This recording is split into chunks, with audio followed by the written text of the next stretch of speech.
এই ক্লাসটা যদি তুমি দেখো তোমার আপেক্ষিক আর্দ্রতা নিয়ে বিন্দু মাত্র কোনো সমস্যা থাকবে না, না সিকিউএ না এমসিকিউএ। জাস্ট এই ক্লাসটার মোটামুটি 40 থেকে 45 মিনিট লাগছে, এই ক্লাসটা দেখে নাও। তুমি যদি একটা অঙ্ক যদি তুমি আটকে যাও তাহলে তুমি আমাকে বললো যে ভাই আপনার ক্লাস করার পর আমি ওই অঙ্কটা পারিনি, জাস্ট বলবা আমাকে। তোমার এমসিকিউ এর দায়িত্ব আমি নিছি, সিকিউ এর থিওরি কমপ্লিট করার দায়িত্ব আমি নিছি, সেখানে আমি ম্যাথও তোমাকে করে দিলাম, ঠিক আছে? এরপরে একটা ম্যাথেও তোমার আর আটকাবে না। এইবার আসো সবচেয়ে হট টপিক এই অধ্যায়ের, সিকিউ এর জন্য মোস্ট ইম্পর্টেন্ট, সেটা হচ্ছে শিশিরাঙ্ক আর আপেক্ষিক আর্দ্রতা। আচ্ছা, আমরা আগে একটা জিনিস জেনে আসি, আর্দ্রতা কি। সব কিছুর তো এখানে আসলে ব্যাখ্যা লেখা সম্ভব হবে না, আমি হিন্ট দিচ্ছি, তোমরা এগুলো পড়ে নিবা অথবা আমার এই ভিডিওটা দেখে নিবা, তাহলে বুঝে যাবা সব, ঠিক আছে? আর্দ্রতা কি? আর্দ্রতা হচ্ছে জলীয় বাষ্পের উপস্থিতি। কোনো জায়গায় যদি জলীয় বাষ্প বেশি থাকে তাহলে বুঝবো জায়গাটা আর্দ্র। আর্দ্র মানে স্যাঁতস্যাঁতে ভেজা। আর যদি জলীয় বাষ্প কম থাকে তাহলে বুঝবো যে এই জায়গাটা শুষ্ক, শুকনো। বুঝতে পারছি? ক্লিয়ার? এবার আসো, পরম আর্দ্রতা কি? একক অঞ্চলে বা একক আয়তনে কি পরিমাণ জলীয় বাষ্প আছে, একক আয়তনে জলীয় বাষ্পের ভর বা একক আয়তনে জলীয় বাষ্পের পরিমাণ, এই হচ্ছে পরম আর্দ্রতা। তাহলে আর্দ্রতা গেল, পরম আর্দ্রতা গেল।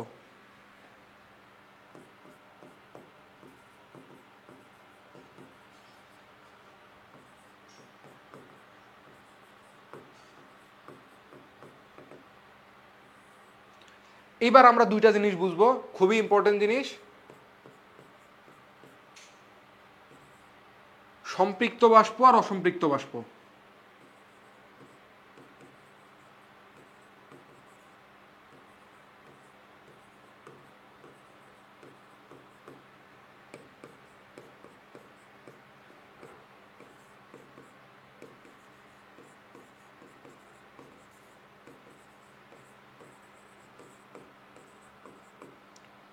সম্পৃক্ত বাষ্প আর হচ্ছে অসম্পৃক্ত বাষ্প। ওকে, একটু চিন্তা করো তো, কেমিস্ট্রিতে আমরা সম্পৃক্ত দ্রবণ আর অসম্পৃক্ত দ্রবণ বলতাম, আরেকটা ছিল অতিপৃক্ত দ্রবণ। অতিপৃক্ত দ্রবণের কথা পরে আসি। সম্পৃক্ত আর অসম্পৃক্তের সংজ্ঞা কী ছিল দ্রবণের জন্য? চিন্তা করো তো একটু। যেই দ্রবণে দ্রাবককে কি জানি সম্পূর্ণরূপে দ্রবীভূত হইতে, মানে দ্রাবক যতটুকু পরিমাণ দ্রবকে দ্রবীভূত করতে পারে সম্পূর্ণরূপে, ততটুকু পরিমাণ দ্রবই যদি থাকে, মানে মনে করো আমি 1 গ্লাস পানি নিছি, পানির মধ্যে 10 গ্রাম লবণ গুলানো যাবে, যদি 10 গ্রামই থাকে উপস্থিত, তাহলে ওই দ্রবণটাকে বলবো আমরা সম্পৃক্ত দ্রবণ। আর অসম্পৃক্ত দ্রবণ কাকে বলবো? অসম্পৃক্ত দ্রবণ বলবো যদি 10 গ্রাম ধারণ ক্ষমতা থাকে, ও নিয়ে আসে হইতেছে ওইখানে 8 গ্রাম, তাহলে হচ্ছে অসম্পৃক্ত। অসম্পৃক্তের একটা সুবিধা আছে, কি সুবিধা? অসম্পৃক্তের সুবিধা হইল এর মধ্যে তুমি যদি আরো দ্রবণ অ্যাড করো তাহলে ও কিন্তু গ্রহণ করতে পারবে, গুলায় ফেলতে পারবে। সম্পৃক্তের অসুবিধা কি? সম্পৃক্তের ক্ষেত্রে অসুবিধা হলো সম্পৃক্ত হওয়ার পরে যদি তুমি আরেকটু দ্রব অ্যাড করো তাহলে ওইটা তলানি পড়ে যাবে। একই ঘটনা বাষ্পের জন্য। এই অঞ্চলের বায়ু যে পরিমাণ জলীয় বাষ্প ধারণ করতে পারে অতটুকুই যদি থাকে, তাহলে আমরা বলবো এই জায়গাটা জলীয় বাষ্প দ্বারা সম্পৃক্ত অবস্থায় আছে, অথবা বায়ুটা সম্পৃক্ত। মনে করো 10 গ্রাম বা 100 গ্রাম দরকার জলীয় বাষ্প এই অঞ্চলের বায়ুকে সম্পৃক্ত করতে, আমার রুমের বায়ুটাকে সম্পৃক্ত করতে 10 গ্রামই উপস্থিত আছে, 100 গ্রামই উপস্থিত আছে এখানে, তাহলে এইটাই হচ্ছে সম্পৃক্ত বা বায়ু সম্পৃক্ততা। ঠিক আছে? অসম্পৃক্ত কি? ওই যে বললাম দরকার 100 গ্রাম সম্পৃক্ত সম্পূর্ণরূপে করে ফেলতে, আছে 90 গ্রাম, 80 গ্রাম, 70 গ্রাম, 60 গ্রাম, 10 গ্রাম কিচ্ছুই নেই, তাও হইতেছে এগুলো অসম্পৃক্ত। অসম্পৃক্ত বায়ু কি করবে? আরও জলীয় বাষ্প নিতে পারবে। আমি যদি এখানে ঘেমে যাই কিংবা 1 বালতি পানি ফেলে দেই, ও কি করবে? এই পানিটা বাষ্প আকারে নিজের মধ্যে নিয়ে নিবে। বুঝতে পারছি? সম্পৃক্ত যদি থাকতো এই জায়গার এলাকাটা তাহলে কিন্তু আর নিত না। এই জন্য সম্পৃক্ত থাকাটা কষ্টকর। বাতাস যখন সম্পৃক্ত থাকে তখন আমরা যদি ঘেমে যাই তাহলে খুব অস্বস্তি হয়। কেন হয়? কারণ সম্পৃক্ত থাকলে ও আর আমার গায়ের ঘামটা বাষ্প আকারে নিতে চাইবে না। এই জন্য তখন এতগুলা ফ্যান দিলেও কিন্তু নিজের গায়ে খুব একটা স্বস্তি লাগে না, অস্বস্তিই লাগে। ঘাম শুকাইতেছে না। ঘাম শুকায় কিভাবে? বের হয়, তারপর বাতাসে চলে যায়। এটাই তো। যদি বাতাসে চলে না যায় তাহলে কি আর ঘামটা শুকাবে বা আমরা স্বস্তি পাবো? পাবো না। ক্লিয়ার? সম্পৃক্ত অসম্পৃক্ত। এবার আছে সম্পৃক্ত বাষ্পচাপ, অসম্পৃক্ত বাষ্পচাপ। সম্পৃক্ত বাষ্প যেই চাপটা দিবে ওইটাই সম্পৃক্ত বাষ্পচাপ, অসম্পৃক্ত বাতাস যে চাপটা দিবে ওইটাই অসম্পৃক্ত বাষ্পচাপ। এই তো, আর কি। বহুক্ষণ ধরে কথা বলতেছি, কথা আটকে আসতেছে এখন। আচ্ছা, এইবার আসো শিশিরাঙ্ক, খুবই ইম্পর্টেন্ট।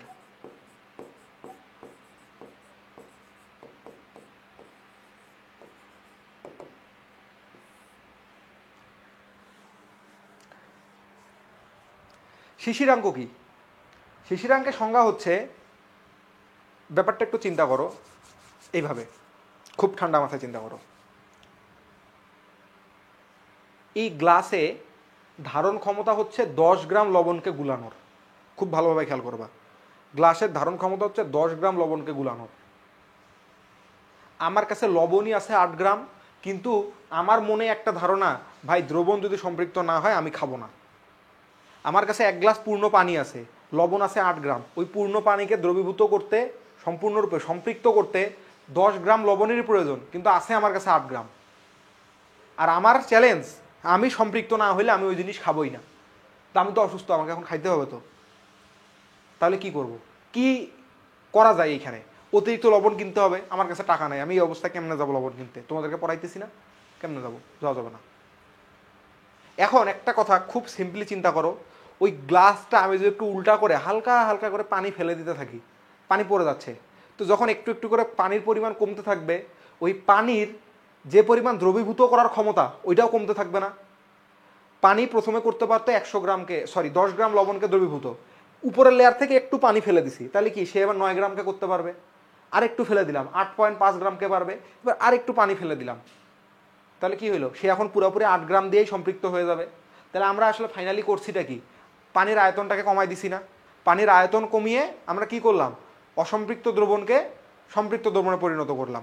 একই ঘটনা আমি যদি বায়ুর জন্য করি, একই ঘটনা আমি বায়ুর জন্য করব। এখন বায়ুকে তো আসলে ফেলে দেওয়া যায় না, বায়ুকে কেমনে তুলে ধরে ফেলে দিব? যায় কি ফেলানো? যায় না। তাহলে কি করব? বায়ুর টেম্পারেচারটাকে কমায় আনবো, যেন তার ধারণ ক্ষমতাটা কমে যায়। টেম্পারেচার কমাইলে ধারণ ক্ষমতা বায়ুর কমে যাবে। ঠিক আছে? ব্যাপারটা হচ্ছে এইরকম, মনে করো এই জায়গায় আমাদের 1 2 3 4 5 6 7 8 9 10 11 12টা গ্যাস অণু আছে। এই 12টা গ্যাস অণু দ্বারা জায়গাটা অসম্পৃক্ত অবস্থায় আছে, এটাকে সম্পৃক্ত করার জন্য প্রয়োজন হচ্ছে 16টা। তাহলে অতিরিক্ত তুমি 4টা অণু এখানে ঢুকাইতে পারো, এটা একটা পদ্ধতি, তাহলে সম্পৃক্ত হবে। কিন্তু আমি অতিরিক্ত বায়ু এখন কই পাবো? আমি কি বাইরে থেকে বাতাস ধরে আনবো? ওরে ভাই বাতাস আয়, এটা পসিবল? পসিবল না। তাহলে আমি কি করব? আমি যদি একটু চারদিক থেকে এই জিনিসটাকে কমায় আনি,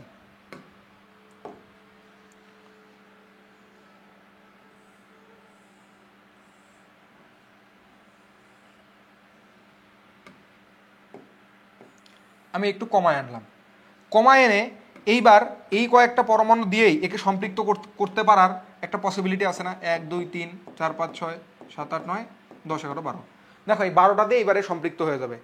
শুধু কাহিনীটা করব কি, আমি টেম্পারেচারটাকে কমায় দিব। এখানে টেম্পারেচার একটা ছিল, এখানে আমরা একটা টেম্পারেচার TC ধরে নিলাম। ঠিক আছে? অবশ্যই টিটা গ্রেটার দেন হবে TC এর চেয়ে। টেম্পারেচার কমিয়ে আমরা বাতাসের ধারণ ক্ষমতাটাকে কমায় যতটুকু বায়ু আছে ততটুকু বায়ুকেই সম্পৃক্ত করে ফেললাম। ঠিক আছে? তাহলে শিশিরাঙ্কের সংজ্ঞা কি? যে তাপমাত্রায়, যে তাপমাত্রায় বায়ুতে উপস্থিত জলীয় বাষ্প দ্বারা ওই অঞ্চলের বায়ু সম্পৃক্ত হয়ে যায় তাকেই বলে শিশিরাঙ্ক। তো শিশিরাঙ্কের সংজ্ঞা কি? যেই তাপমাত্রায় উপস্থিত জলীয় বাষ্প দ্বারা ওই অঞ্চলের বায়ু সম্পৃক্ত বায়ুতে পরিণত হবে, সেইটাই হচ্ছে শিশিরাঙ্ক। শিশিরাঙ্ক অর্জন করা তো পসিবল না, বায়ুর তাপমাত্রা তো আছেই। মনে করো 30 ডিগ্রি তাপমাত্রা আজকের, যদি 30 ডিগ্রি থেকে আমি এনিহাউ কমায় আমি 25-এ আনতে পারি, তাহলে দেখা যাবে উপস্থিত বায়ু দ্বারা এইখানকার এরিয়াটা সম্পৃক্ত হয়ে গেছে।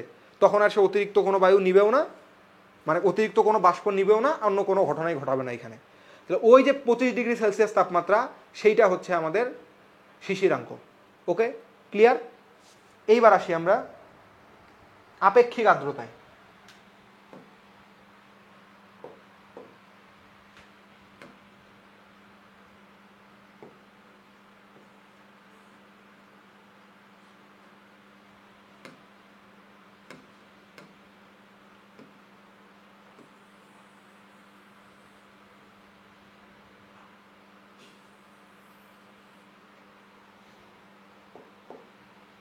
এটা ঝামেলা এখন, এটা এইদিকে অন্যদিকে নিয়ে যাওয়া, যাই হোক থাক ওইখানে।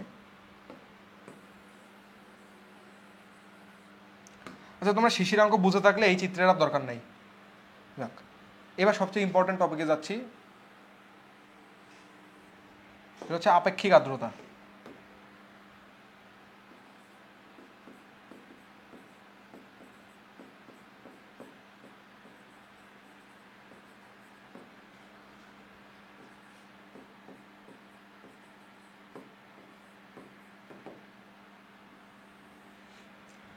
আপেক্ষিক আর্দ্রতা কি? আপেক্ষিক আর্দ্রতা হচ্ছে বায়ুতে উপস্থিত অসম্পৃক্ত জলীয় বাষ্পের পরিমাণ ডিভাইডেড বাই ওই অঞ্চলের বায়ুকে ওই তাপমাত্রায় সম্পৃক্ত করতে কি পরিমাণ জলীয় বাষ্প লাগবে সেই পরিমাণ, এই দুইটার অনুপাতটা, এইটাই হচ্ছে আপেক্ষিক আর্দ্রতা। তাহলে আপেক্ষিক আর্দ্রতা কাকে বলে? বায়ুতে উপস্থিত অসম্পৃক্ত জলীয় বাষ্পের পরিমাণ এবং ওই তাপমাত্রায় বায়ুকে সম্পৃক্ত করতে প্রয়োজনীয় জলীয় বাষ্পের পরিমাণের অনুপাতকে বলা হয় আপেক্ষিক আর্দ্রতা। ঠিক আছে, ওই অঞ্চলের ওই তাপমাত্রায় আপেক্ষিক আর্দ্রতা। তাহলে আপেক্ষিক আর্দ্রতা রিলেটিভ হিউমিডিটি আমরা কি লিখতে পারি?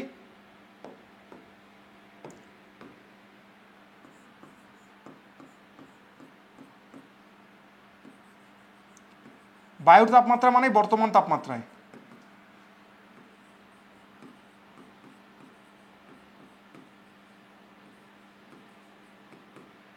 বায়ুর তাপমাত্রায়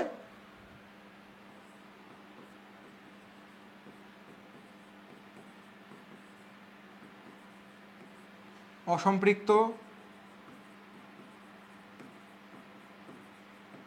বাষ্পের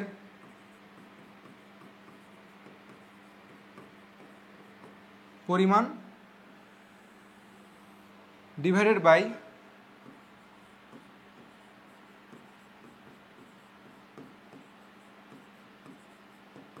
ওই তাপমাত্রায়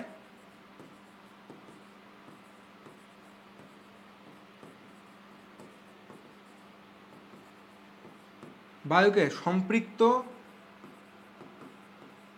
করতে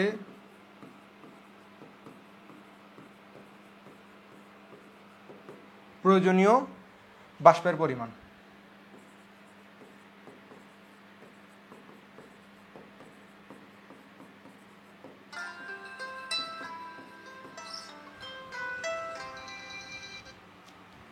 হ্যাঁ বাবা, পরে ফোন দেবো, পড়াচ্ছি।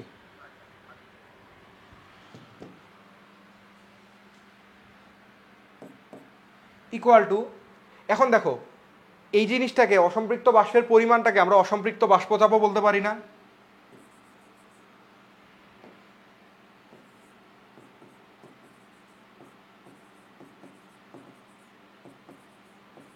অসম্পৃক্ত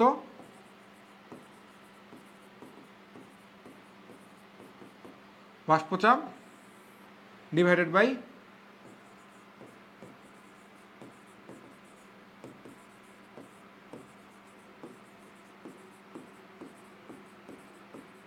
বাষ্পচাপ।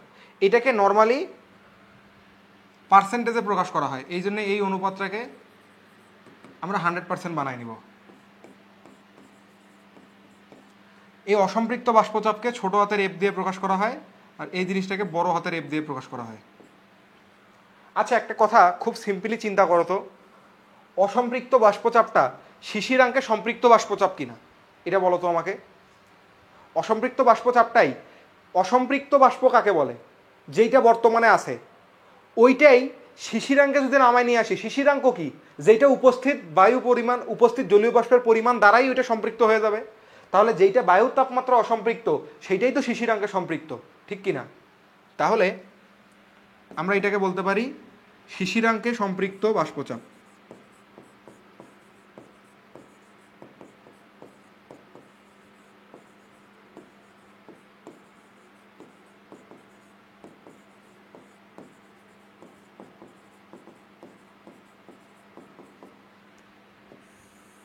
বাই বায়ুর তাপমাত্রা মানে বর্তমান তাপমাত্রায় সম্পৃক্ত বাষ্পচাপ।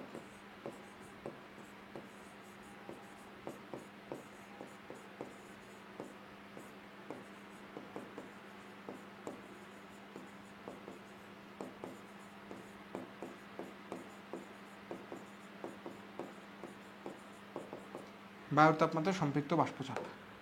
সেভ করে নেই, অনেক লেখা ডিলিট হলে আমার জীবন যৌবন সব যাবে। ক্লিয়ার রিলেটিভ হিউমিডিটি ব্যাপারটা? যদি কারো কোশ্চেন থাকে এই ক্লাসের পরেও তোমার যদি রিলেটিভ হিউমিডিটি দিয়ে সমস্যা থাকে তাহলে তুমি আমার বইলো যে ভাই আপনার ক্লাস বুঝি নেই। এই জিনিস তুমি বুঝবা, মানে এত ভেঙে ভেঙে বলছি, এর চেয়ে বেশি ভেঙে আর বলাই যায় না। ঠিক আছে, তো এরপরে আরও প্রবলেম আছে, চিন্তা করো না, দায়িত্ব যখন নিছি ক্লিয়ার করে আমি দিবই।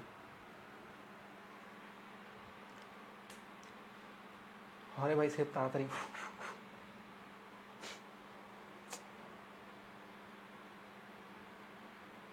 আমি দুপুর 1:30 থেকে দাঁড়ায় আছি, মাঝখানে 2বার কারেন্ট চলে গেছে, কি যে ঝামেলা। কারেন্ট চলে যাওয়ার পর ওই ক্লাস আবার পুনরায় রেকর্ড করা লাগছে।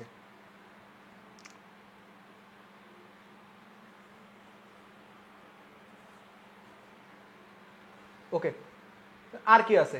আর এখান থেকে কিছুই নেই, রিলেটিভ হিউমিডিটি তো গেলই।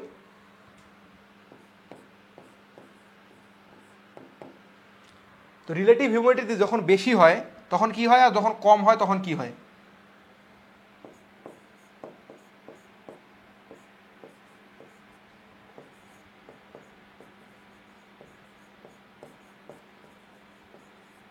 অস্বস্তি, ঘাম শুকায় না,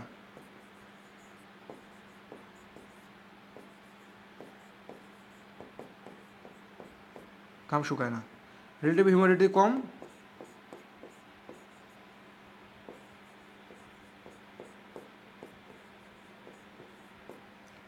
স্বস্তি,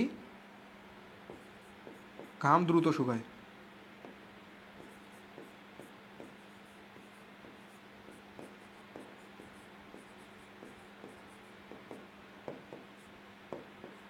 আরেকটা কোশ্চেন আছে, শীতকালে কাপড় দ্রুত শুকায় কেন? কারণ শীতকালে আপেক্ষিক আর্দ্রতা কম থাকে, দ্যাটস ওয়াই ঘাম দ্রুত, সরি কাপড় থেকে পানি দ্রুত বাষ্পায়িত হয়ে যায়। ঠিক আছে,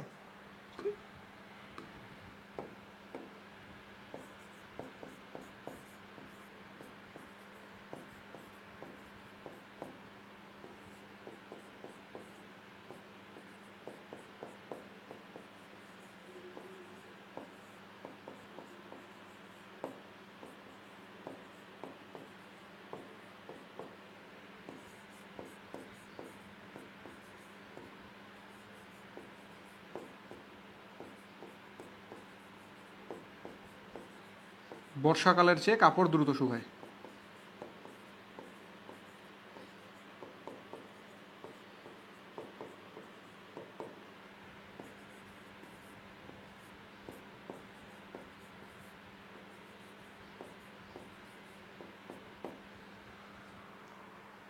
রিলেটিভ হিউমিডিটি যখন বেশি থাকে তখন সে প্রায় নিজের বায়ু দ্বারাই, নিজের জলীয় বাষ্প দ্বারাই সম্পৃক্ত হয়ে গেছে। তার আর টেন্ডেন্সি থাকে না যে আমি আশেপাশের বায়ুকে শুকায় আরও গ্রহণ করি, এটাই ব্যাপার। ঠিক আছে, এরপরে শুষ্ক সিক্ত বাল্ব হাইগ্রোমিটার। তো বইয়ে এটার ওয়ার্কিং ফাংশন দেওয়া আছে সব, অত কিছুই লাগবে না, শুধু সূত্রটা মনে রাখো। সেটা হচ্ছে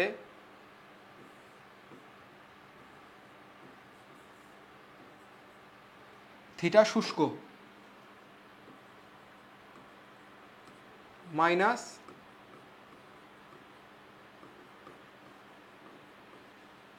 থিটা শিশির, মানে শিশিরাঙ্ক,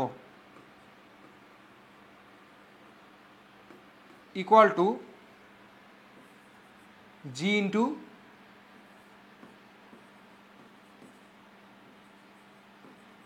থিটা শুষ্ক মাইনাস থিটা সিক্ত। এই থিটা কি? থিটা শুষ্ক হচ্ছে বায়ুর তাপমাত্রা, মানে বর্তমানে আজকের দিনের যে তাপমাত্রা সেটা।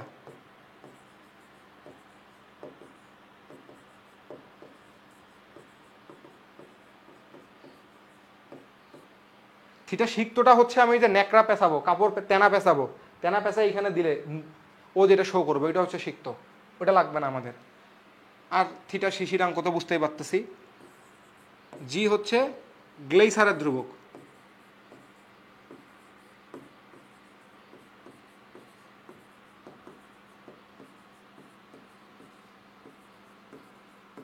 বিজ্ঞানী গ্লেইসার পরীক্ষা নিরীক্ষা করে কিছু চার্ট তৈরি করে দিয়েছেন, ওগুলো মুখস্থ রাখার দরকার নেই, পরীক্ষার হলে সৃজনশীল আসবে, দেওয়াই থাকবে সব মান। এইবার খুবই গুরুত্বপূর্ণ একটা জিনিস, সেটা হচ্ছে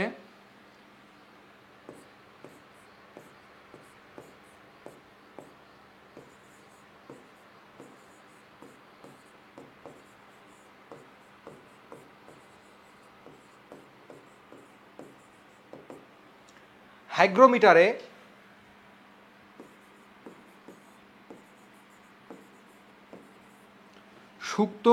শুষ্ক ও সিক্ত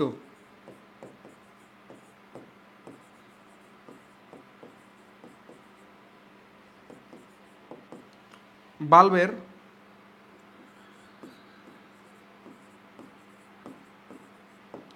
উচ্চতার পার্থক্য বা মানে তাপমাত্রার পার্থক্যটা আর কি,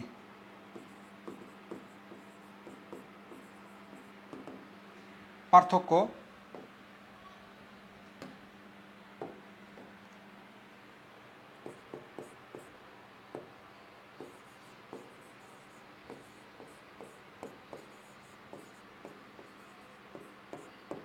শূন্য হলে কি হবে?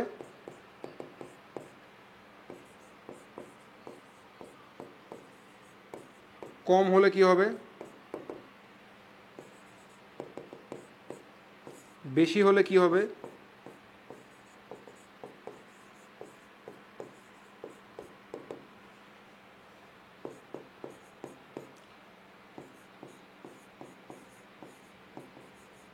ধীরে ধীরে কমলে কি হবে?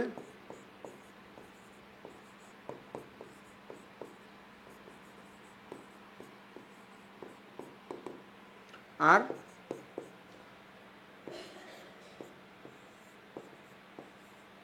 হঠাৎ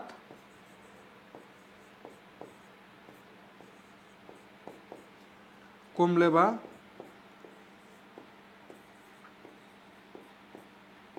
বাড়লে কি হবে? আসো, এই দুইটা তাপমাত্রার পার্থক্য যদি জিরো হয় তাহলে বলো তো থিটা শুষ্ক মাইনাস থিটা শিশির ইকুয়াল টু জিরো হবে কিনা? বুঝো, তোমাকে আমি এইখানে ম্যাথমেটিক্যালি প্রত্যেকটা এক্সপ্লেন করব, বুঝো ভালো করে। শুষ্ক আর সিক্তর মধ্যে কোনো পার্থক্য নাই, পার্থক্যটা শূন্য। তার মানে কি? এইটা জিরো, এটা জিরো মানে ডান দিকের পুরো এলিমেন্ট জিরো। এটা মানে কি?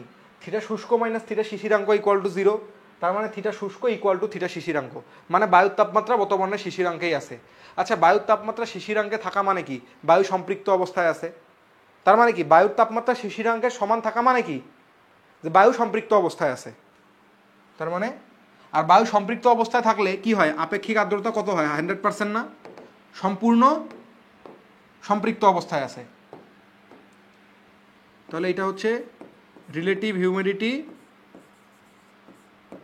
100%।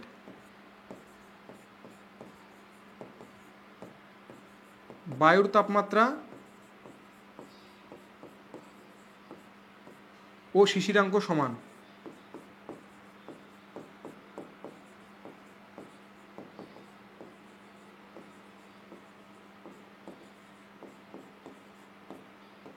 বায়ু সম্পূর্ণ সম্পৃক্ত।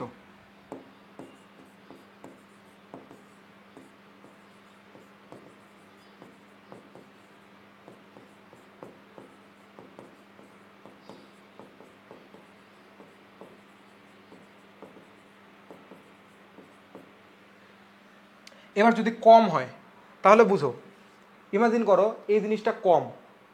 কম মানে কি? থিটা শুষ্ক আর থিটা শিশিরের মধ্যে পার্থক্যটাও খুব কম, তাই কি না বলো? এটা মনে করো 1, তাহলে থিটা শুষ্কটা থিটা শিশিরাঙ্কের তুলনায় মাত্র 1 ডিগ্রি বেশি, তাই না?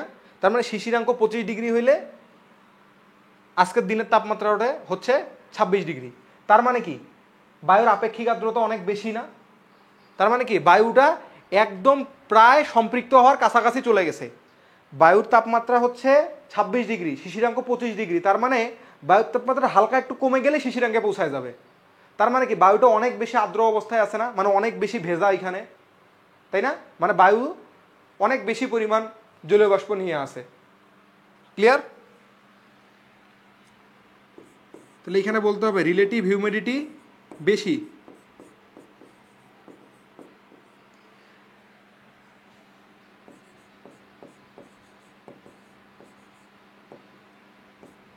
বায়ুর তাপমাত্রা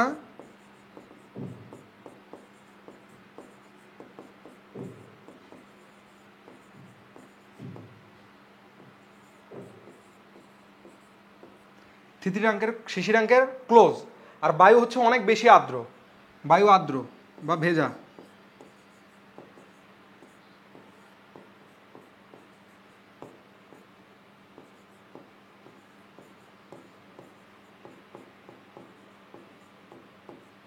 আর এই অবস্থা থাকলে অস্বস্তি বোধ হয়।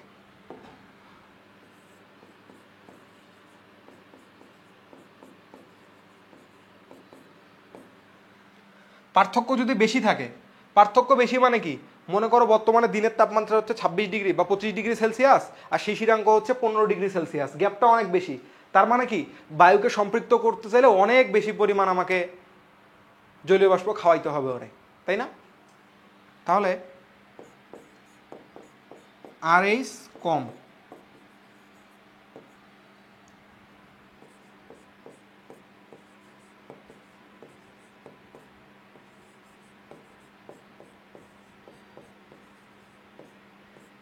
বায়ুর তাপমাত্রা শিশিরাঙ্কের অনেক বেশি।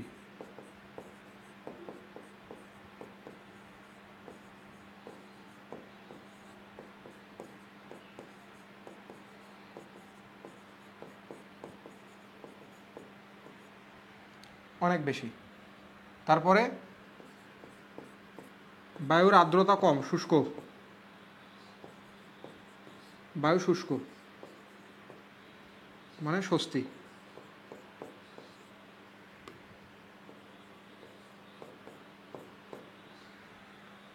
ধীরে ধীরে কমলে, ধীরে ধীরে যদি কমতে থাকে তার মানে কি, আর্দ্রতা বেড়ে যাইতেছে ধীরে ধীরে।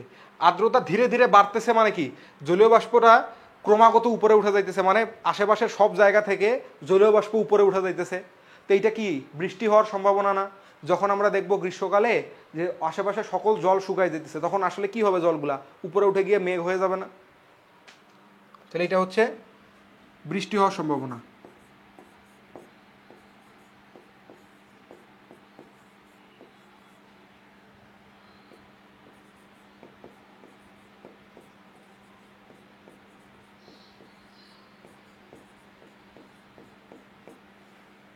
আর হঠাৎ যদি বেড়ে যায়, হঠাৎ বাড়লে অথবা হঠাৎ কমলে, তাহলে কি হবে? হঠাৎ যদি কমে যায় তার মানে কি, ক্রমাগত খুব পরিমাণ পানি এখান থেকে শোষিত হয়ে ইয়েতে উঠে যাইতেছে, পানি বাষ্পীভূত হয়ে বাতাসে মিলে যাইতেছে। তখন কি হবে, পানি যখন বেশি পরিমাণে বাষ্পায়িত হয়, জলীয় বাষ্প যখন বায়ুতে যায়, তখন বায়ুর ঘনত্ব কমে যায়। কেন? কারণ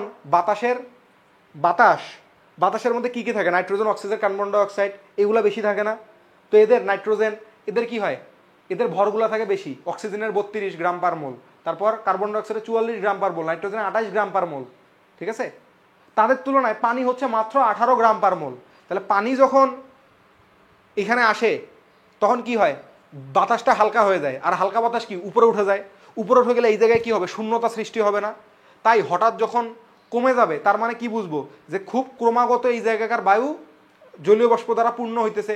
জলীয় বাষ্প দ্বারা পূর্ণ হইতেছে মানে জলীয় বাষ্প, বায়ু হালকা হইতেছে, বায়ু হালকা হওয়া মানে বায়ু উপরে উঠে যাওয়া। তখন এই জায়গার চাপটা কমে যাবে, ফলে এই জায়গায় নিম্নচাপ সৃষ্টি হবে। নিম্নচাপ সৃষ্টি হলে আশেপাশের সব অঞ্চল থেকে বায়ু এইখানে ধেয়ে আসবে, ফলে এই জায়গায় তখন ঝড় উঠবে। ঠিক আছে?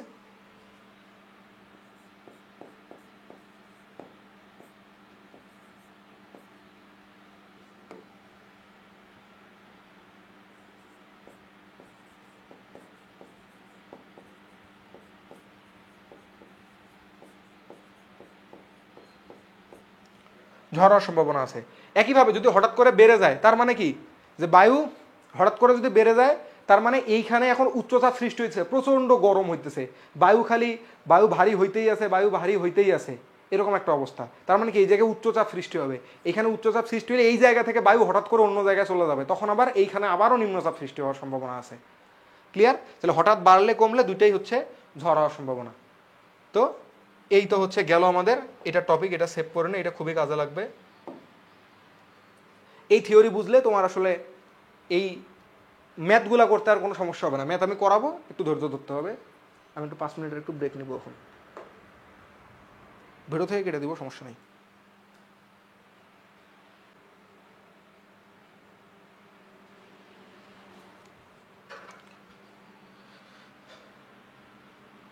ঠিক আছে, আমরা এবার এরপরের প্রবলেম সলভিংয়ে চলে যাই। আপেক্ষিক আর্দ্রতা পরিমাপক যন্ত্রের নাম কি? লিখিয়ে রাখছিলাম হাইগ্রোমিটার। ওকে, এরপরে জলীয় বাষ্পের ক্ষেত্রে কোনটি সঠিক? জলীয় বাষ্পের পরিমাণের উপর কোনো স্থানের আবহাওয়া নির্ভর করে না। করে না, না করে। ওকে, নাটা হবে না। ওকে, ইনফরমেশনগুলো মনে রাখবা।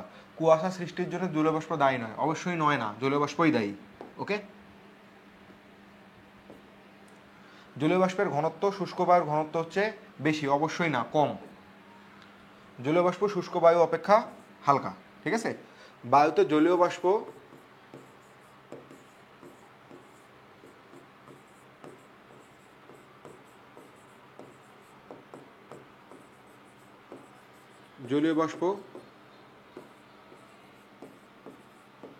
বেড়ে গেলে বায়ু হালকা হয়।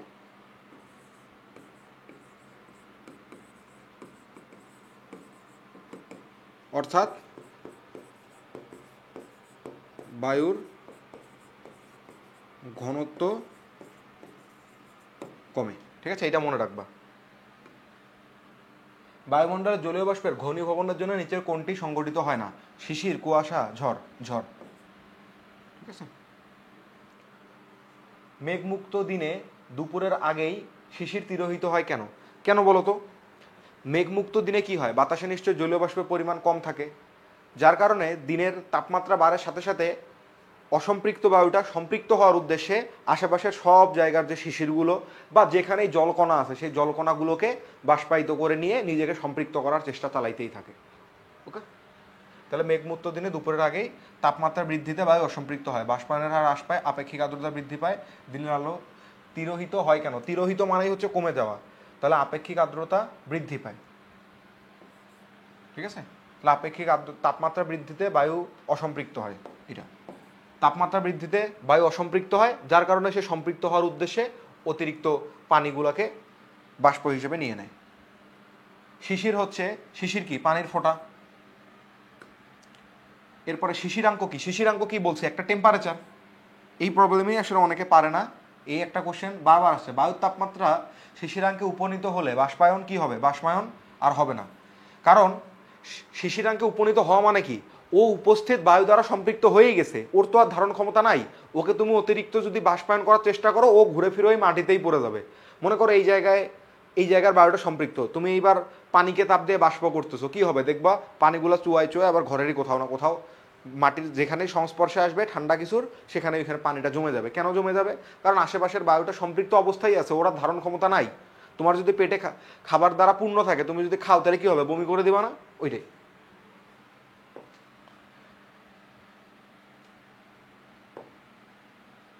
শিশিরাঙ্ক বলতে বোঝায় একটা তাপমাত্রা,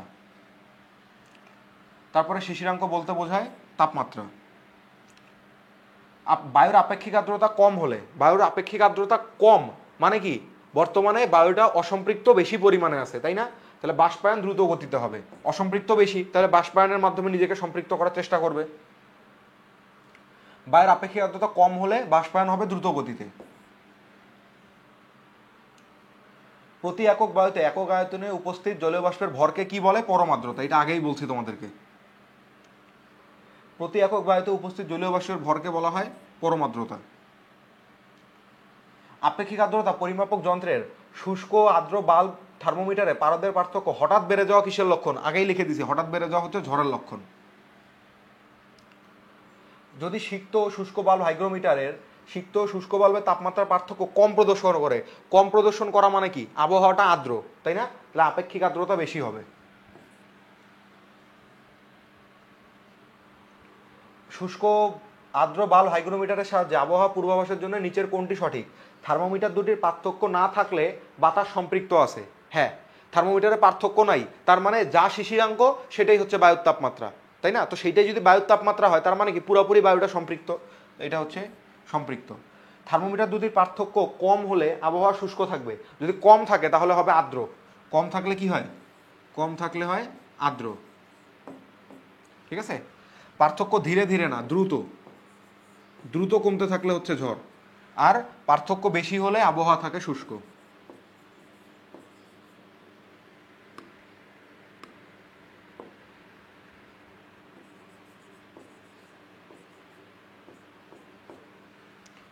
ওকে, তাহলে গেল। যদি হাইগ্রোমিটারে সিক্ত শুষ্ক বাল্বে তাপমাত্রার পার্থক্য কম প্রদর্শন করে, কম প্রদর্শন করা মানে কি? আপেক্ষিক আর্দ্রতা বেশি। কোনো স্থানের আর্দ্র শুষ্ক বাল্ব হাইগ্রোমিটারের তাপমাত্রা ওই স্থানের বায়ুর তাপমাত্রা সমান হলে আপেক্ষিক আর্দ্রতার মান হবে 100%। কারণ পুরোপুরি সম্পৃক্ত অবস্থায় লিখেই দিছিলাম, পার্থক্য হচ্ছে 0। তার মানে কি বায়ুর তাপমাত্রা আর শিশিরাঙ্ক হচ্ছে ওই সময় সমান। তো বায়ুর তাপমাত্রা শিশিরাঙ্ক সমান হওয়া মানে কি? যতটুকু সম্পৃক্ত করতে প্রয়োজন ততটাই আছে ওইখানে, ওই তাপমাত্রায়, তাই আপেক্ষিক আর্দ্রতা 100%। বায়ুতে জলীয় বাষ্পের পরিমাণ কমে গেলে কি হয়? বায়ুর ঘনত্ব বাড়ে, বেড়ে গেলে ঘনত্ব কমে। নির্দিষ্ট তাপমাত্রায় সম্পৃক্ত বাষ্পচাপ এফ, অসম্পৃক্ত বাষ্পচাপ এফ হলে অসম্পৃক্ত বাষ্পচাপ অবশ্যই কম হবে সম্পৃক্ত বাষ্পচাপের চেয়ে, কারণ সম্পৃক্ত বাষ্পচাপটাই সর্বোচ্চ চাপ দেয়।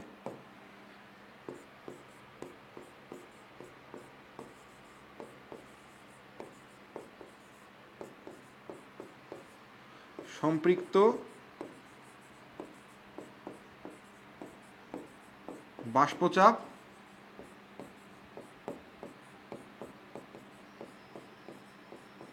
সর্বাধিক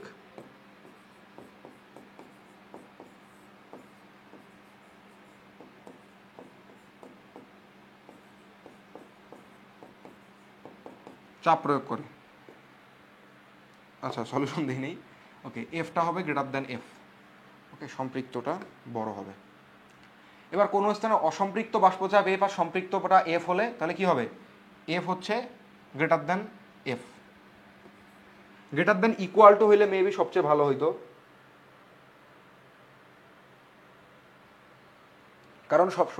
কারণ শেষমেশ গিয়ে তো 100% আর্দ্র হইতেও পারে, তাই না? তো যাই হোক, আমাদের বইগুলোতে আসলে লেস দেনই দেওয়া আছে, আমরা ওইটাই নিব। সম্পৃক্ত বাষ্পের ক্ষেত্রে কোনটি সঠিক? সম্পৃক্ত বাষ্প বয়েল চার্লসের সূত্র মানে না, এটা মনে রাখবা।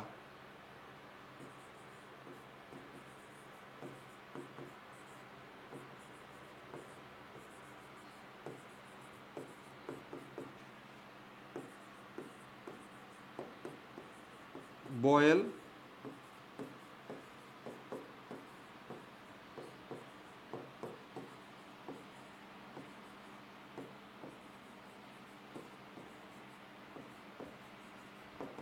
সূত্র মানে না। গ্রাফটা কেমন হয় এই ক্ষেত্রে?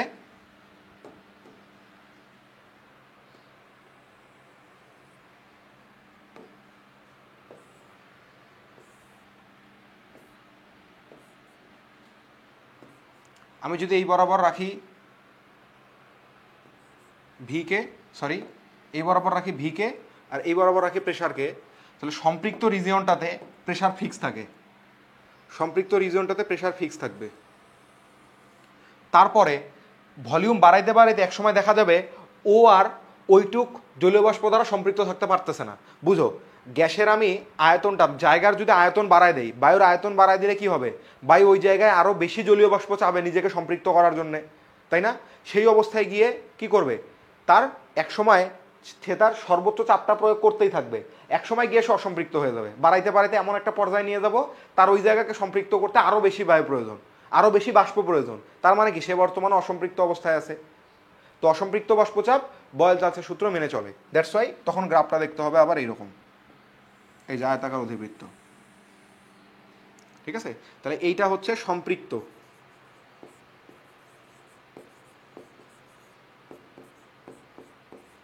আর এইটুকু হচ্ছে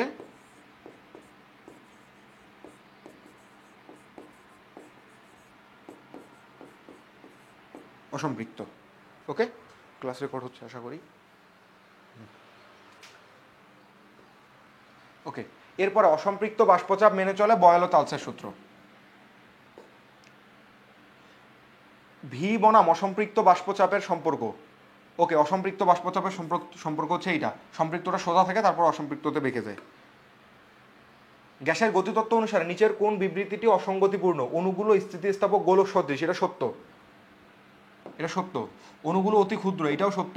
অণুগুলো সব দিকে সমবেগে গতিশীল, অসঙ্গতিপূর্ণ। অণুগুলো স্থিতিস্থাপক গোলক সদৃশ, অণুগুলো নিউটনের সূত্র মেনে চলে, অণুগুলো সব দিকে সমবেগে গতিশীল, অণুগুলো অতি ক্ষুদ্র, অণুগুলো নিউটনের সূত্র মেনে চলে। বিবৃতি অসঙ্গতিপূর্ণ বলছে।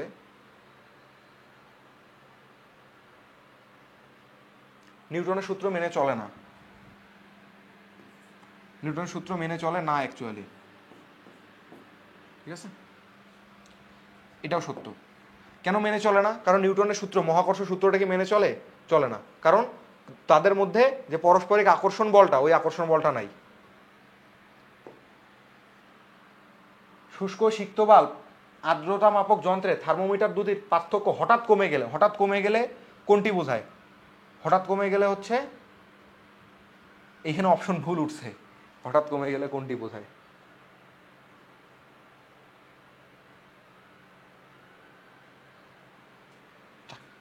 এটার অপশনগুলো ভুল আসছে।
তাহলে এটা হচ্ছে ঝড় হতে পারে,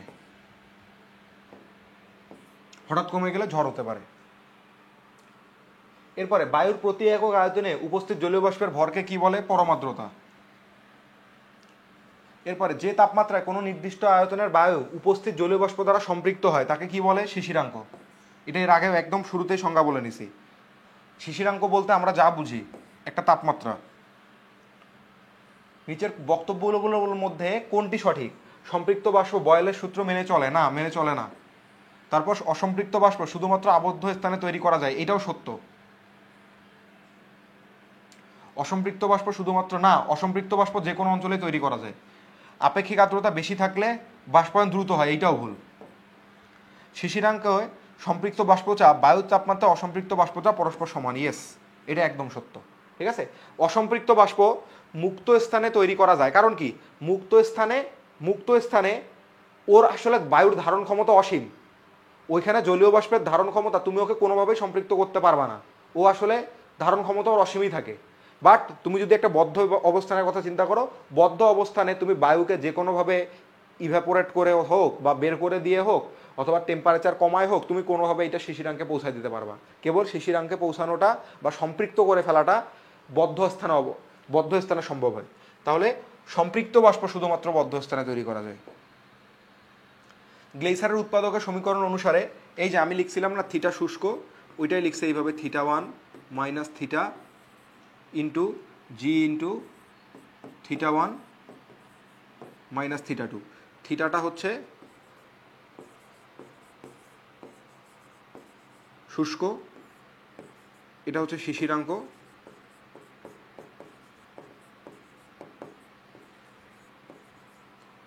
এটাও হচ্ছে শুষ্ক, আর এটা হচ্ছে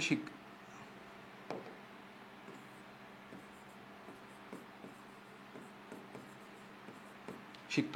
তাহলে দেখো theta 1 minus theta theta one minus theta equal to G into theta two minus theta one, theta one minus theta, theta one minus theta two into G, theta one minus theta G into theta one minus theta two, এটাই সত্য। তাহলে তারপরেরটায় আসি আমরা। এর পরের question কি, কোনো স্থানের আর্দ্র ও শুষ্ক বাল্ব হাইগ্রোমিটারের তাপমাত্রার ব্যবধান শূন্য স্থানে শূন্য হলে ওই স্থানে আপেক্ষিক আর্দ্রতার মান হচ্ছে 100%। এটাও আগে বলছি। কোনো স্থানে সম্পৃক্ত বাষ্পচাপ এফ এবং অসম্পৃক্ত বাষ্পচাপ এফ ইকুয়াল টু F/3 হলে আপেক্ষিক আর্দ্রতা কত? তো আমরা কি জানি, relative humidity equal to F divided by F into 100%। এখন এফ এর মানে কি, এফ এর মান হচ্ছে F/3 divided by F into 100% equal to 1/3 into 100% equal to 33%। 33% মানে হচ্ছে 1/3। আচ্ছা 100% আর করার দরকার নেই, তাহলে এখানে যেহেতু 100% করে নেই এরা।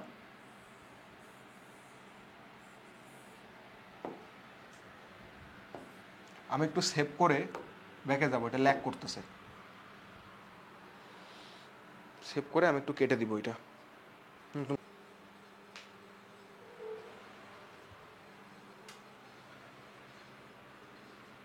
আচ্ছা আমরা নেক্সট প্রবলেমে যাই। একটি স্থানে শিশিরাঙ্কে সম্পৃক্ত বাষ্পচাপ 10.52 মিলিমিটার মার্কারি এবং আপেক্ষিক আর্দ্রতা 75%, বায়ুর তাপমাত্রায় সম্পৃক্ত বাষ্পচাপ কত? তো আমরা রিলেটিভ হিউমিডিটি ইকুয়াল টু কি জানি, অসম্পৃক্ত বাষ্পচাপ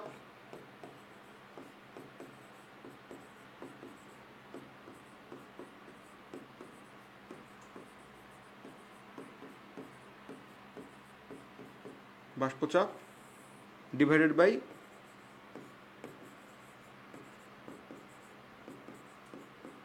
সম্পৃক্ত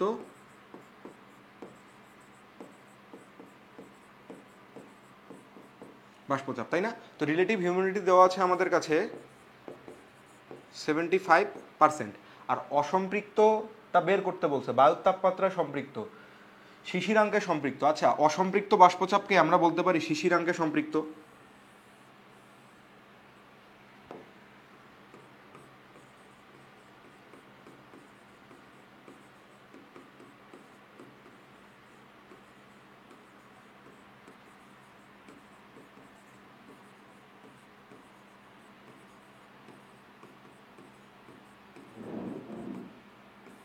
ওকে, তাহলে শিশিরাঙ্কে সম্পৃক্ত বাষ্পচাপটা কত? 10.52, আর এইটাই আমরা বের করব। এটাকে আমরা বড় হাতের এফ লিখলাম, ঠিক আছে? তাহলে আমরা কি বলতে পারি, F equal to 10.52 divided by 75%, অর্থাৎ 10.52 ডিভাইডেড বাই 0.75। তাহলে এইটাই আমরা বের করবো, ক্যালকুলেটার সাহায্যে বের করে ফেলি আমরা সুন্দর করে। এটা হচ্ছে 10.52 ডিভাইডেড বাই 0.75, এটা আসবে 14.0267 মিলিমিটার মার্কারি, ঠিক আছে? এসজিপি বলতে এসজি প্রেশারের কথা বলছে। তো ওকে, আমরা বুঝতে পারলাম এই জাতীয় অঙ্কগুলোই কিন্তু আবার আমাদের সিকিউ এর গ নম্বরে আসবে, ঠিক আছে? ইজি ইজি ম্যাথ আসবে। ওকে, কোনো স্থানের আপেক্ষিক আর্দ্রতা হচ্ছে 80%, তার মানে রিলেটিভ হিউমিডিটি ইকুয়াল টু শিশিরাঙ্কে সম্পৃক্ত ওই যে 10.52, তাহলে এফ ডিভাইডেড বাই বায়ুর তাপমাত্রায় সম্পৃক্ত বাষ্পচাপ জানতে চাওয়া হয়েছে। তাহলে এফ ইকুয়াল টু আমরা বলতে পারি ছোট হাতের F divided by R H, ঠিক আছে? এফ এর মান আমাদের দেওয়া আছে 10.52 ডিভাইডেড বাই 80%, মানে হচ্ছে 0.8। তাহলে 10.52 ডিভাইডেড বাই 0.8, এটা হবে 13.15 মিলিমিটার এসজি, 13.15 মিলিমিটার এসজি গেল। তারপরের প্রবলেম, গ্যাসের গতিতত্ত্ব অনুসারে 0 কেলভিন তাপমাত্রায় গ্যাসের গতিশক্তি কত হবে? 0। কারণ আমরা জানি E = 3/2 nRT। এই টিটা যদি 0 হয় তাহলে আমাদের টোটাল ইটাও হয়ে যাবে 0। এবার গ্যাসের চলরাশি হলো পিভি এবং টি, এটা আমরা জানি, ঠিক আছে। এরপর আমি তোমাদের জন্য কিছু ভালো প্রবলেম রেখেছি যেটা আমাদের একই সাথে সিকিউ এর বেসিকও ক্লিয়ার করবে, এমসিকিউ এর তো করবেই, এগুলো সিকিউ এর বেসিকও আমাদের খুবই ভালোভাবে কাভার করে ফেলবে। তো আমরা দেরি না করে শুরু করি। একটি ঘরের পরিমাপ 20 মিটার, 10 মিটার ও 4 মিটার। 20 ডিগ্রি সেলসিয়াস তাপমাত্রায় আপেক্ষিক আর্দ্রতা 10% থেকে বাড়িয়ে 70% করতে কতটুকু পানি বাষ্পীভূত হওয়া প্রয়োজন? 20 ডিগ্রি সেলসিয়াস তাপমাত্রায় সম্পৃক্ত বাষ্পের ঘনত্ব দেওয়া আছে একটা। তাহলে দেখো আমাদের ঘরের বর্তমান তাপমাত্রা কত? 20 ডিগ্রি সেলসিয়াস। তাহলে প্রাথমিক অবস্থায় আর্দ্রতা কত? 10%। তাহলে আমরা কি বলতে পারি? Relative humidity initial equal to অসম্পৃক্ত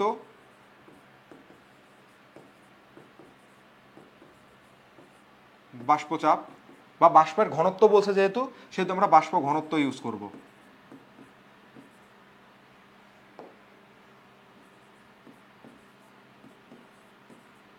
অসম্পৃক্ত বাষ্প ঘনত্ব ডিভাইডেড বাই সম্পৃক্ত বাষ্প ঘনত্ব।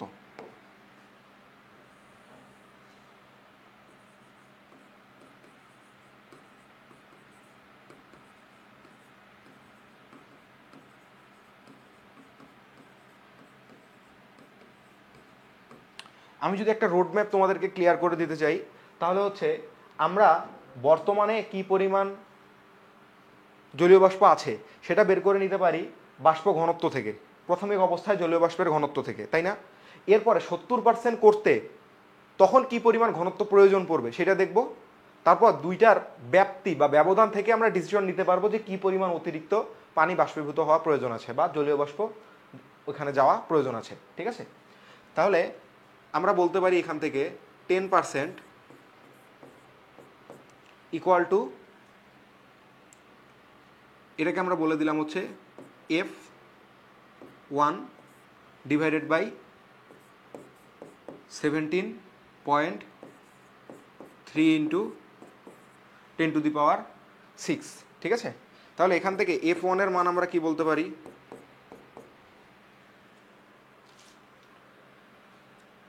17.3 ইন্টু 10⁻⁻6 ইন্টু 0.1। তাহলে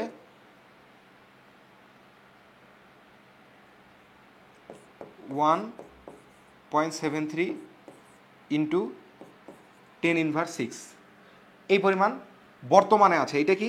এটা হচ্ছে বর্তমানে আছে।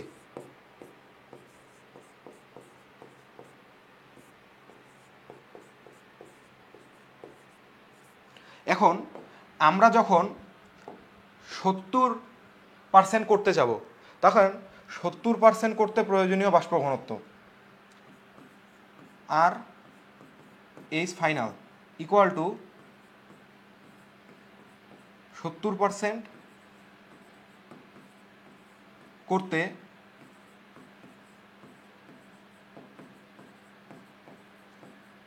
প্রয়োজনীয়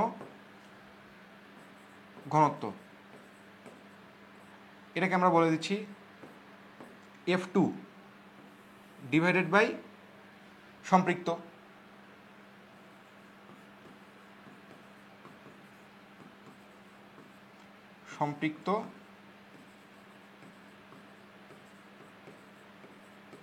বাষ্প ঘনত্ব।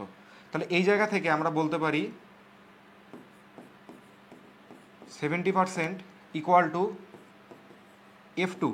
বর্তমানেও কি সম্পৃক্ত বাষ্পচাপ কিন্তু ওইটাই আছে, সম্পৃক্ত বাষ্প ঘনত্ব, বাষ্পচাপ না, বাষ্প ঘনত্ব কিন্তু ওটাই আছে। তাহলে 17.3 ইন্টু 10⁻⁶, বা এখানে F2 ইকুয়াল টু কত? 17.3 ইন্টু 10⁻⁻6 ইন্টু 0.7। তাহলে এটা হচ্ছে 1.211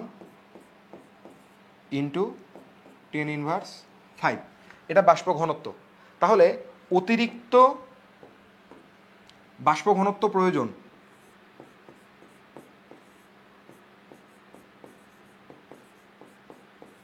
অতিরিক্ত বাষ্প ঘনত্ব প্রয়োজন কতটা? প্রয়োজন F2 - F1 ইকুয়াল টু কত হবে? 1.211 ইন্টু 10⁻5 মাইনাস 1.73 ইন্টু 10⁻6। ঠিক আছে, 1.73 ইন্টু 10⁻⁻6। তার মানে বাষ্প ঘনত্ব প্রয়োজন 1.038 ইন্টু 10⁻5। এখন দেখো ইউনিটটা কিসে আছে? গ্রাম পার সিসিতে, তাহলে এইটাও হবে গ্রাম পার সিসিতে। এখন আসো এই জিনিসটাকে গ্রাম পার সিসি সেহেতু আমরা বলতে পারি এটাকে ডেল রো, যেহেতু ঘনত্ব বলতেছে ডেল রো। ঠিক আছে, এখন আমরা কি জানি? রো ইকুয়াল টু হচ্ছে m/v। তাহলে m ইকুয়াল টু কত? ইকুয়াল টু রো ভি, ঠিক না? তাহলে আমরা এখন কনক্লুশনে এভাবে যেতে পারি যে অতিরিক্ত কতটা ভর বাষ্প হওয়া প্রয়োজন, সেটাকে যদি বলি ডেল এম ইকুয়াল টু কত হবে? Del rho into V. এই ভিটা কি? ঘরের আয়তন। তাহলে ঘরের আয়তনটা খুঁজে বের করো, কত আছে? 20 metre into 10 metre into 4 metre. ঠিক আছে, তাহলে এটা হচ্ছে 1.038 ইন্টু, দেখো এখানে গ্রাম পার সিসি থেকে আমি এখন কেজি পার মিটার কিউবে চলে যাব। 1.038 গুণন 10⁻2 কেজি পার মিটার কিউব। গ্রাম পার সিসি থেকে কেজি পার মিটার কিউবে যেতে হলে 1000 দিয়ে গুণ করতে হয়। ওকে,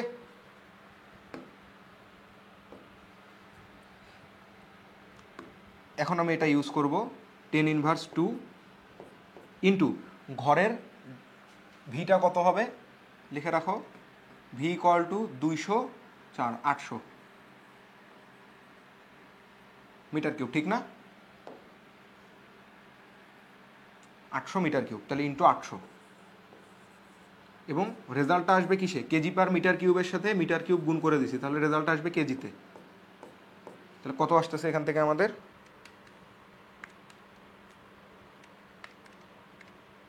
এটা হচ্ছে 8.304 কেজি।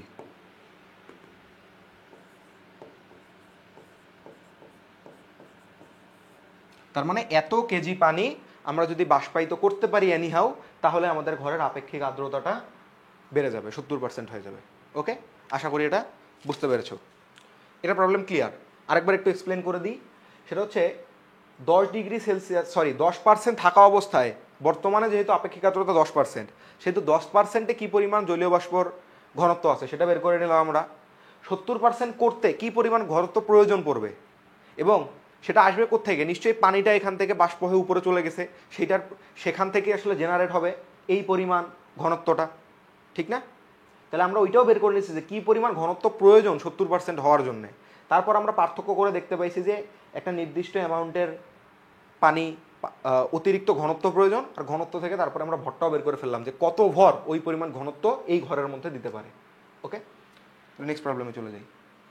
এবার একটি এয়ার কন্ডিশনার 40°C তাপমাত্রা এবং 80% আপেক্ষিক আর্দ্রতা বিশিষ্ট বাইরের বায়ু ভেতরে টেনে 20°C তাপমাত্রা এবং 50% আপেক্ষিক আর্দ্রতার বাতাসে পরিণত করে। এক্ষেত্রে প্রতি ঘনমিটারে কতটা জলীয় বাষ্প ঘনীভূত হবে?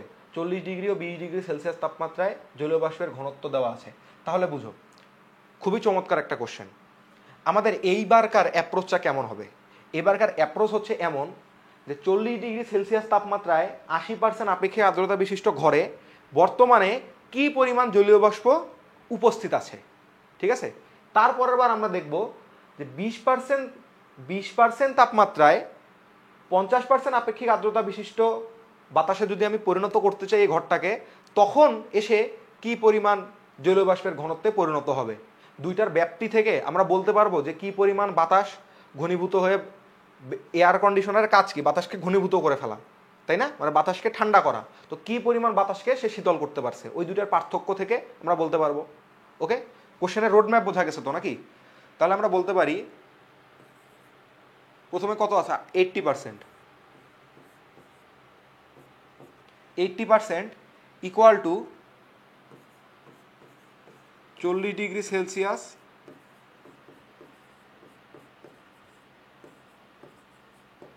তাপমাত্রায়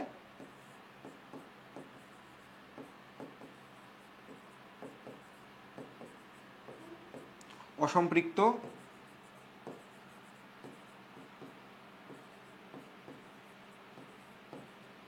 বাষ্প ঘনত্বকে, যদিও এফ দিয়ে প্রকাশ করা আসলে উচিত না, তারপরেও আমি তোমাদের জন্য এফ দিয়েই করতেছি, ঠিক আছে? না হয় এবার আসলে রো দিয়ে করে নাও, কেউ যদি মাইন্ড করে থাকো।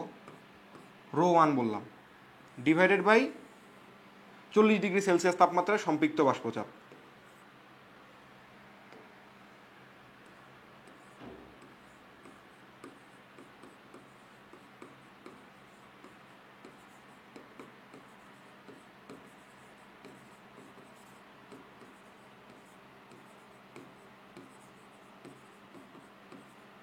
বাষ্প ঘনত্ব, আমি বারবার আসলে বাষ্প চাপটাই বলে ফেলতেছি, বাষ্প ঘনত্ব, ঠিক আছে? তাহলে 80% ইকুয়াল টু কত আসে? 80% মানে কি 0.8 ইকুয়াল টু এই যে rho 1 divided by 40 degree Celsius তাপমাত্রায় দেওয়া আছে 65 গ্রাম পার মিটার কিউব, 45, বা এখান থেকে আমরা ইজিলি রো 1টা বের করে ফেলতে পারি। কত হবে? 0.8 ইন্টু 45, তাহলে হচ্ছে 36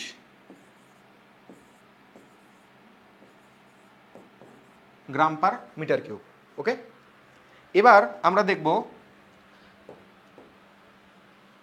50% আপেক্ষিক আর্দ্রতা বিশিষ্ট আর 20 ডিগ্রি সেলসিয়াস তাপমাত্রায় কি পরিমাণ অসম্পৃক্ত বাষ্প ঘনত্ব রয়েছে। তাহলে আমরা লিখব 50% ইকুয়াল টু 20 ডিগ্রি সেলসিয়াস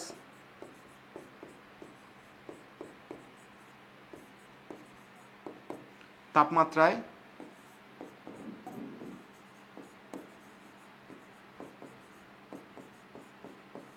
অসম্পৃক্ত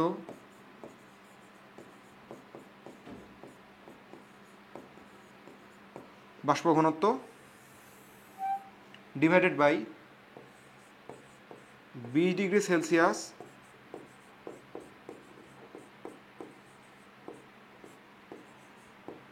তাপমাত্রায়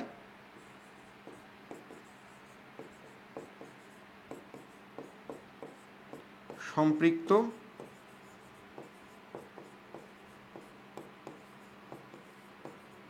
বাষ্প ঘনত্ব। এটাকে আমরা সিম্বলাইজ করলাম রো 2 দিয়ে। তাহলে আমরা এখানে ইজিলি বলতে পারি 0.5 equal to rho 2 divided by বলা আছে 17। মজার ব্যাপার কি জানো, এই হুবহু সেম কোশ্চেনটা আমাদের কলেজের পরীক্ষা আসছিল। তাহলে রো 2 ইকুয়াল টু কত হবে? 17 ইন্টু 0.5, এটা হচ্ছে 8.5 গ্রাম পার মিটার কিউব। তাহলে বোঝো ছিল 36 গ্রাম পার মিটার কিউব, আমি পরিণত করব 8.5 গ্রাম পার মিটার কিউবে। তাহলে কি বাতাসটাকে ঘনীভূত করে নিয়ে নিতে হবে না, বাতাসটাকে তুলে নিতে হবে এই জায়গা থেকে, ঠিক আছে? বাষ্পটাকে তুলে নিতে হবে, সাক করতে হবে। ওকে, তাহলে এখন আমরা বলতে পারি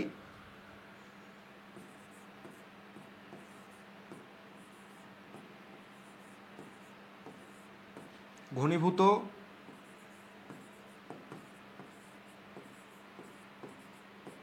করতে হবে del rho equal to rho 1 minus rho 2। Del রোটা কত আসে? 36 মাইনাস 8.5, তাহলে তোমরা হয়তো মনে করতেছো এত ক্যালকুলেশন আমি মুখে মুখে করলাম, এখন এসে ক্যালকুলেটারে কেন করতেছি? কারণ এই 4-5 ঘন্টা এক জায়গায় দাঁড়ায় থাকার পরে তারপরে আর ব্রেন আসলে কোনো রকমই কাজই করে না, ঠিক আছে? এই জন্য আসলে কথাও ধীর হয়ে যায়, হাতও ধীর হয়ে যায়, সবই আসলে তখন স্লো মোশনে চলে। ওকে, তাহলে এখন আবার আমরা জানি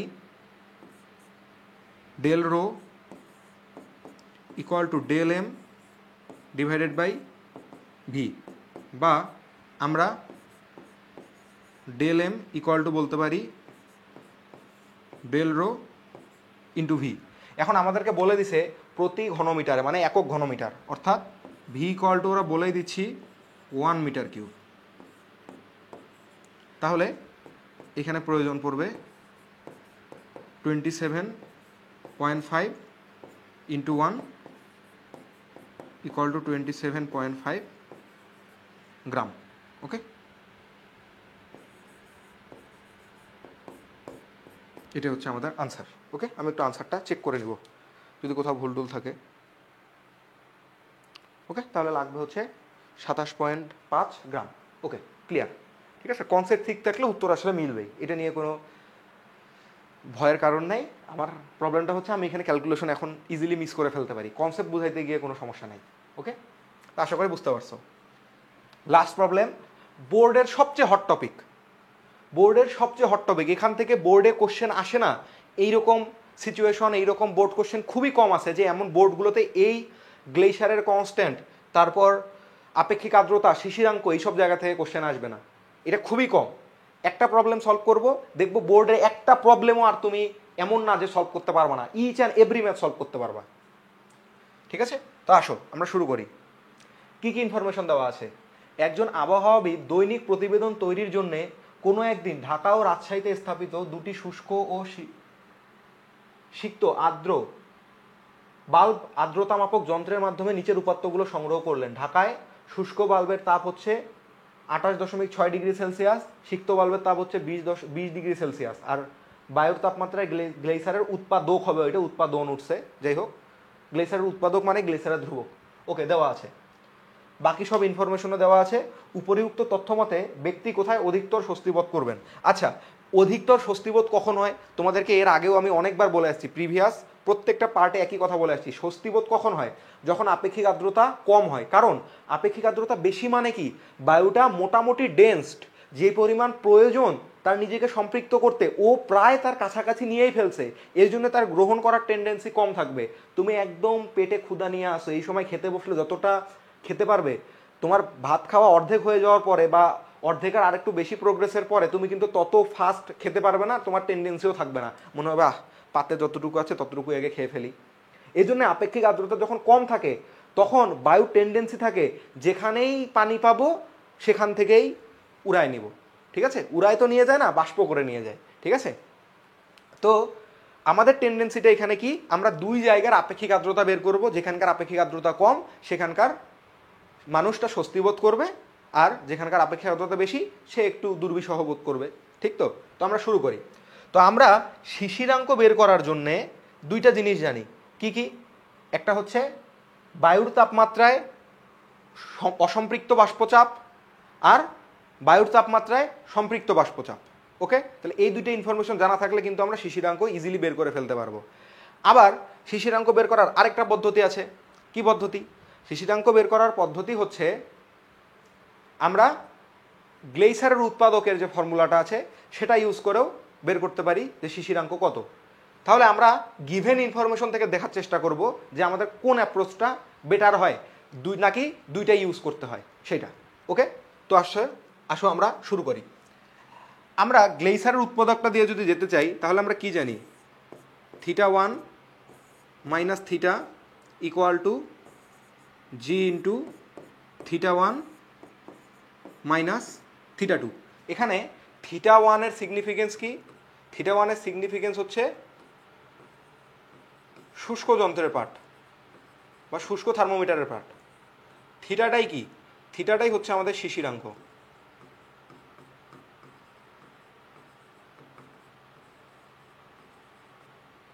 আর θ2টা হচ্ছে সিক্ত বা আর্দ্র থার্মোমিটারেরটা। তো আসো আমরা প্রথমেই আমরা ঢাকা নিয়ে ডিল করব, যেহেতু রাজধানী, ওকে একটু সম্মান দেওয়ার প্রয়োজন। এতে এবার রাজশাহীর মানুষ আমার সাথে রাগ করবে, আমি নিজে রাজশাহীতে থাকি কিন্তু রাজশাহী নিয়ে কাজ করলাম না, নিজের এলাকা তো একটু পরে উন্নয়ন করব, ঠিক আছে? আচ্ছা তাহলে আসি, θ1 কত? শুষ্ক বাল্ব থার্মোমিটারের পার্টটাই কি? θ1। তাহলে আমরা বলতে পারি রাজশাহীর জন্য এটা হচ্ছে θ1, সিক্ত এটা θ2, গ্লেসারের ধ্রুবক এইটাই হচ্ছে জি, বায়ুর তাপমাত্রায়, অর্থাৎ শুষ্ক তাপমাত্রায় যে গ্লেসারের ধ্রুবকটা হয় সেটা এখানে বসাইতে হয়। ওকে, তাহলে এখানে বসাবো আমরা কত? 28.6 মাইনাস থিটা ইকুয়াল টু গ্লেসারের উৎপাদকটা কত? 1.664 ইন্টু θ1 কত? 28.6 মাইনাস 20, ঠিক আছে? তাহলে এই জায়গায় আমরা ইজিলি থিটাকে বলতে পারি 28.6 মাইনাস 1.664 মাইনাস 8.6, ঠিক আছে? তা আমরা এখান থেকে শিশিরাঙ্কটা বের করে ফেলতে যাচ্ছি। তো শিশিরাঙ্কটা আমরা বের করে ফেলি।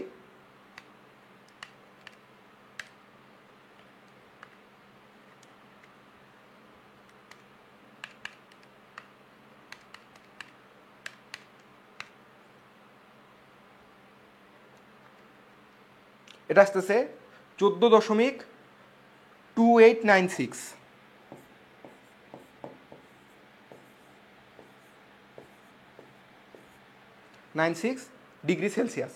আমি আরেকবার যদি একটু ক্যালকুলেশনটা চেক করে নেই,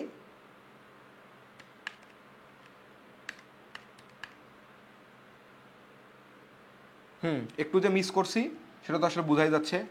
এখানে আসলে হবে গুণ চিহ্ন, ওকে, আমি বিয়োগফলটা তো বসাই ফেলছি। ওকে, তাহলে এই জায়গায় এই মানটা মেবি হবে না। যাই হোক আরেকবার চেক করি, 28.6 মাইনাস 1.664 ইন্টু 8.6,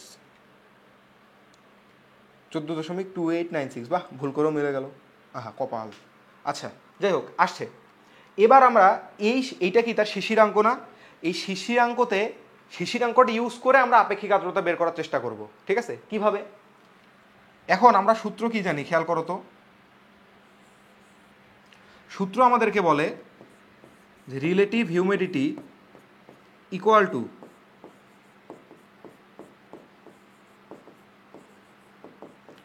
শিশিরাঙ্কে সম্পৃক্ত বাষ্পচাপ।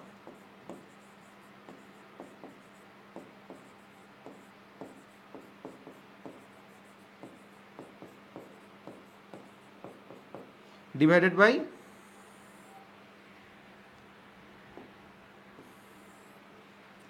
বায়ুর তাপমাত্রায় অসম্পৃক্ত বাষ্পচাপ। সরি, উল্টা বললাম, বায়ুর তাপমাত্রায় সম্পৃক্ত বাষ্পচাপ।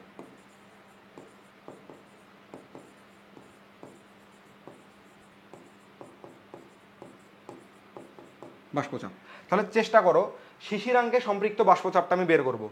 দেখো শিশিরাঙ্ক কত? 14.2896। এখন খুঁজে বের করো তো 14.2896 কোথাও ডিরেক্টলি দেওয়া আছে কিনা। দেওয়া নাই কিন্তু। দেখো 14 ডিগ্রিতে দেওয়া আছে 11.99, 16 ডিগ্রিতে দেওয়া আছে 13.63। তাহলে এখানে 14.2896 এটা আমরা কীভাবে বের করব বলো? কীভাবে বের করা যায়? এই ক্ষেত্রে আমাদেরকে কি হয়, আমরা শিশিরাঙ্ক যেটাতে, অর্থাৎ যেই তাপমাত্রায় আমরা সম্পৃক্ত বাষ্পচাপ বের করতে যাব তার ক্লোজ দুইটা ভ্যালু নিব আগে পরে, তার আগে পরে ক্লোজ ভ্যালু নিব। ক্লোজ ভ্যালু যদি নিতে চাই তাহলে আমরা এইভাবে ইউজ করতে পারি যে 16 degree Celsius minus 14 degree Celsius বা 2 ডিগ্রি সেলসিয়াসের জন্যে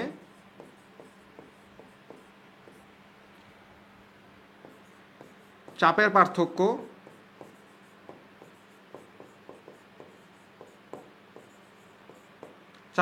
কত হবে বলো তো?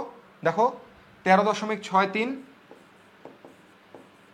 মাইনাস 11.99।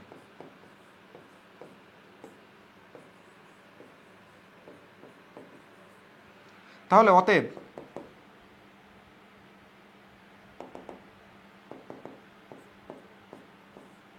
এক ডিগ্রি সেলসিয়াস এর জন্যে চাপের পার্থক্য কত হবে? 13.63 মাইনাস 11.99,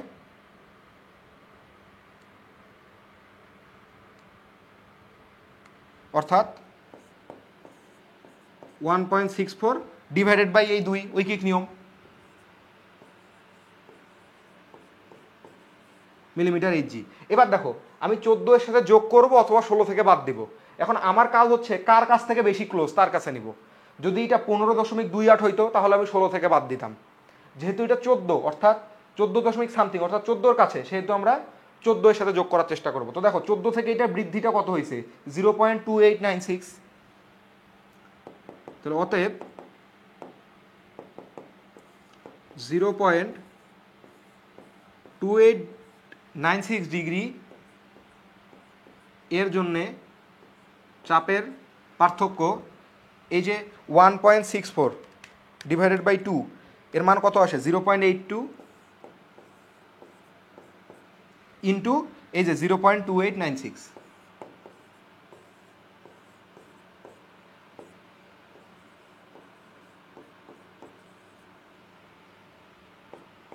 দেখা যায় কি বোর্ড? আশা করি দেখা যাচ্ছে, একটু কষ্ট করে নাও।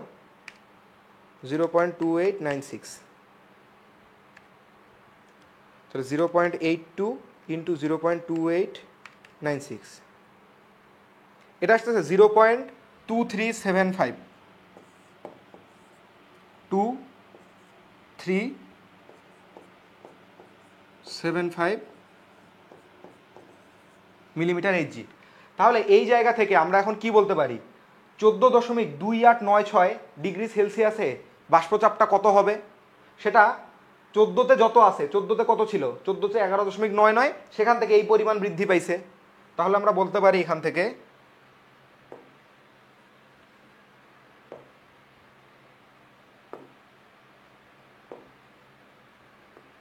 কি হলো? অতএব 14.9 কি জানি 2896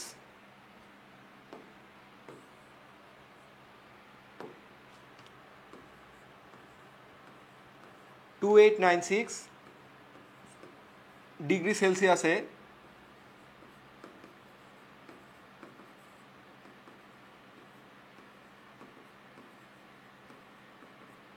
সম্পৃক্ত বাষ্পচাপ ইকুয়াল টু কত হবে? 14তে যেটা ছিল, 14তে কি ছিল বলো তো? 11.99 না? এই যে পৃষ্ঠা উল্টানোর এই হচ্ছে ঝামেলা।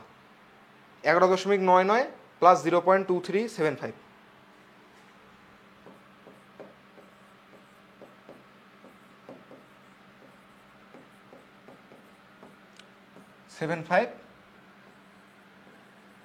মিলিমিটার এইচজি ইকুয়াল টু কত আসবে? 11.99 প্লাস 0.2375, এটা আসলো 12.23। আমরা 2 ডিজিট নিচ্ছি, 12.227 আসছে, তো 12.23 মিলিমিটার এইচজি। তাহলে এবার আসো, তাহলে অতএব relative humidity Dhaka equal to কত? শিশিরাঙ্কে সম্পৃক্ত, শিশিরাঙ্কে সম্পৃক্তটা কত? 12.23। আর বায়ুর তাপমাত্রা দেখো, বায়ুর তাপমাত্রা কত? বায়ুর তাপমাত্রা হচ্ছে 28.6 ডিগ্রি সেলসিয়াস। তাহলে 28.6 ডিগ্রিতে কি দেওয়া আছে? নাই। তাহলে আবারও এই কাজটা করতে হবে, এই কাজের রিপিট আবারও করতে হবে আমাদেরকে, ঠিক আছে? তাহলে এই কাজের রিপিট আমি কি এত বড় করে বারবার করব? এই যে এত বড়টা করছি না, কি করব আমি তাহলে? আমি এবার সংক্ষেপে করব। দেখো আমার কি কি দেওয়া ছিল? 28-এ দেওয়া আছে, 30-এ দেওয়া আছে। 28-30-এ কত করে? 28.35 আর 31.83, ঠিক আছে? তাহলে আমরা বলবো আমাদের পার্থক্যটা কত? 0.6 না? বুঝো ভালো করে, 0.6 কিনা পার্থক্য, 0.6। তাহলে আমরা বলবো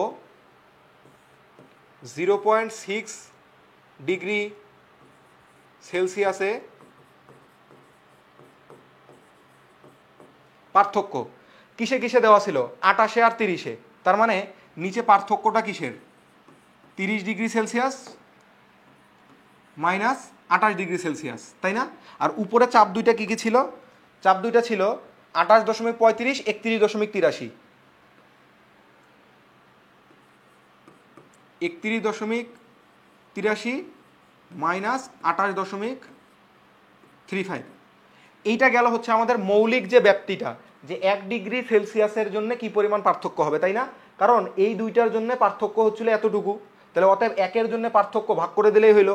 এবার 0.6 এ পার্থক্য সাথে 0.6 গুণ করে দিতে হবে। তাহলে আসো এটাই আমরা ক্যালকুলেট করি। 31.83 মাইনাস 28.35 ডিভাইডেড বাই 30 মাইনাস 28, এটা আসতেছে 1.74, ঠিক আছে? তার মানে 1.74, কিন্তু এত বড় তো ইউজুয়ালি হয় না। আচ্ছা যাই হোক, হইলে হয়েছে, কিছু করার নাই এখন। ওকে, তাহলে আমরা বলতে পারি 28.6 ডিগ্রি সেলসিয়াসে সম্পৃক্ত বাষ্পচাপ,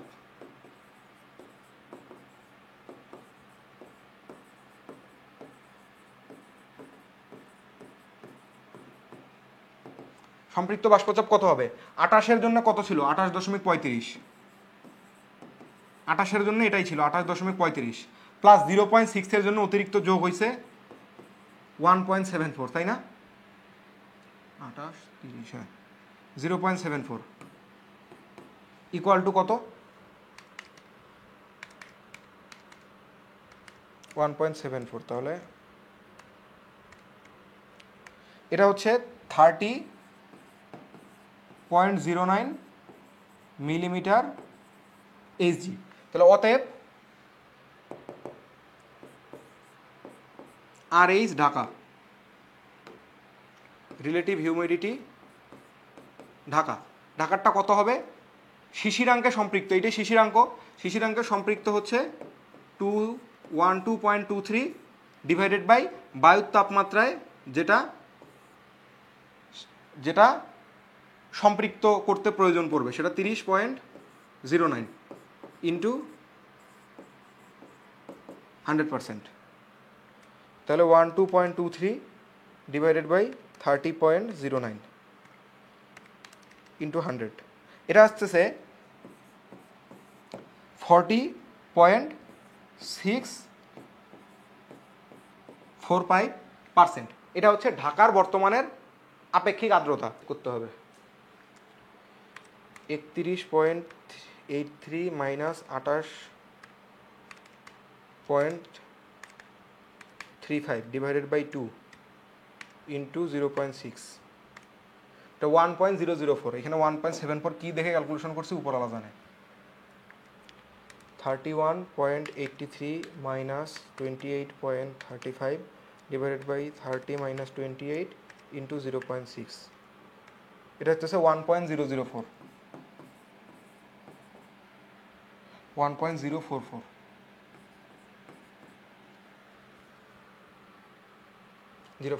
ওকে, তাহলে এখানে আসবে 1.044।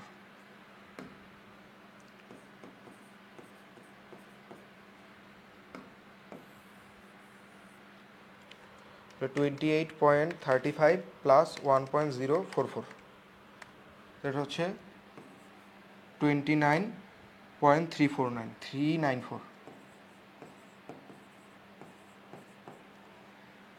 এখানে আসবে 29.394।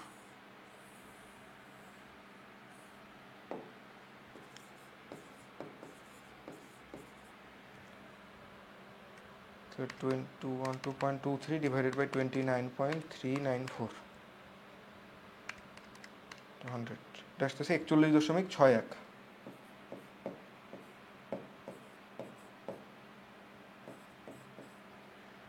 ওকে, আশা করি এটা ক্লিয়ার। এটা হচ্ছে ঢাকার আপেক্ষিক আর্দ্রতা। ওকে, এবার আসো আমরা এই জিনিসটাই করব আবার হচ্ছে রাজশাহীর জন্য। তাহলে আসো রাজশাহীতে আমরা প্রথমে শিশিরাঙ্কটাই বের করে নেই। রাজশাহীতে শিশিরাঙ্ক বের করতে চাইলে আমার কি কি প্রয়োজন পড়বে? এখন ব্যাপারটা হচ্ছে, এখন কোশ্চেন ছাড়া আমাকে তো এটা বারবার লেখাটা কষ্টকর। কোশ্চেনটা কেমনে লিখি, তো সমস্যা হইলো।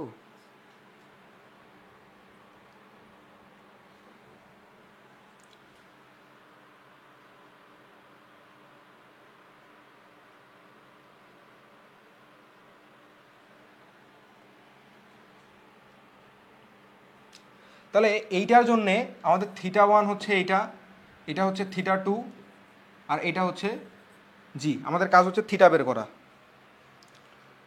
তাহলে এখন আমরা লিখবো হচ্ছে রাজশাহীতে।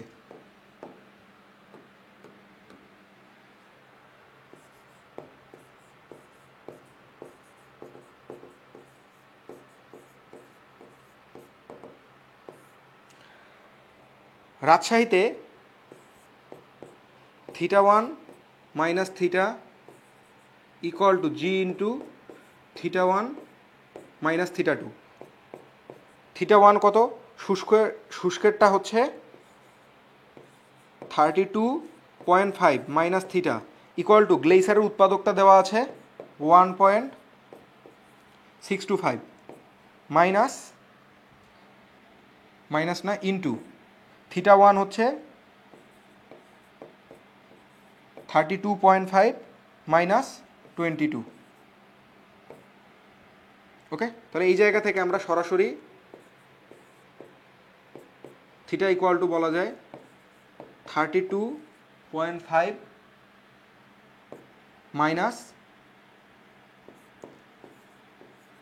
1.625 ইন্টু এটা হচ্ছে 10.5। তাহলে থিটা ইকুয়াল টু কত আসতেছে? 32.5 মাইনাস 1.625 ইন্টু 10.5।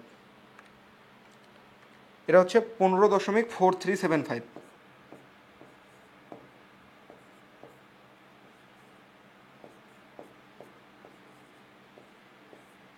Degree Celsius. এবার আসো, আমরা 16 থেকে 16 আর 14-র মধ্যে গ্যাপটা দেখছিলাম, তাই না? তাহলে আমরা বলতে পারি এইখান থেকে দেখো তো 16 মাইনাস 15.4375 বা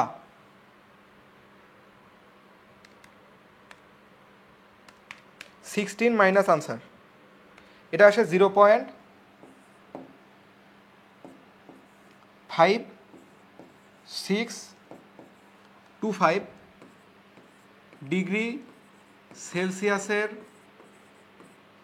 জন্যে চাপ হ্রাস। যেহেতু আমরা বিয়োগফলটা কাউন্ট করব, এবার আমাদের চাপের হ্রাস নিয়ে ডিল করতে হবে। ওকে, চাপের হ্রাস কত? একটা দেখলাম মনে হয় 13.65 নাকি, এটা ছিল 13.63। ওকে, 13.63 মাইনাস এটা ছিল 11.99 ডিভাইডেড বাই গ্যাপটা ছিল 2-এর, এবং সেই সাথে এই জায়গায় গ্যাপটা কত? এইটুকু না? তাহলে এইটার সাথে ইনটু দিতে হবে 0.5625। ওকে,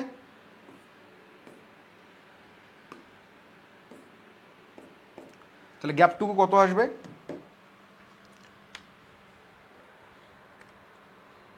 13.63 মাইনাস 11.99 ডিভাইডেড বাই 2 ইন্টু 0.5625।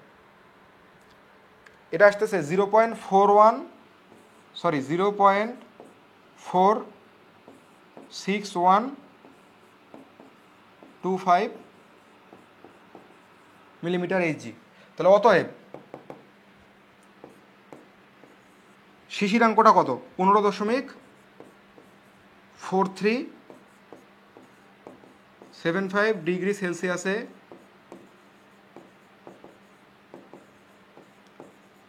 সম্পৃক্ত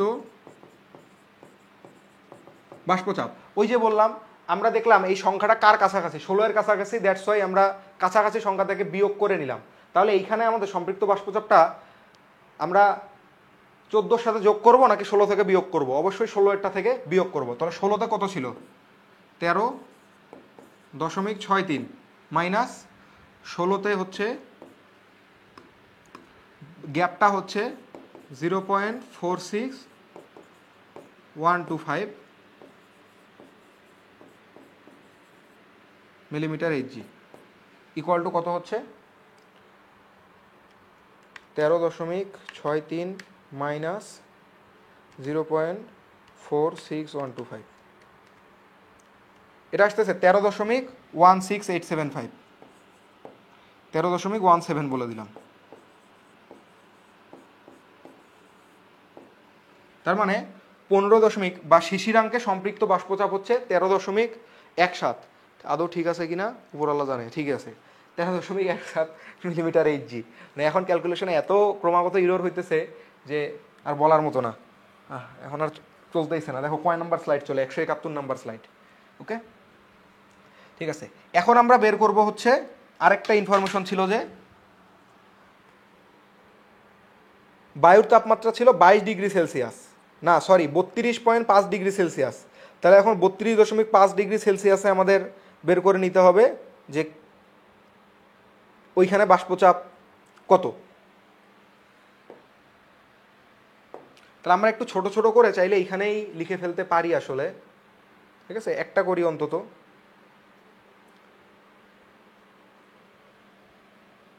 প্রয়োজন হচ্ছে 32.5-এ, দেওয়া আছে 32-এ আর 34-এ। তাহলে আমরা অবশ্যই 32-এর সাথে যোগ করার চেষ্টা করব। তাহলে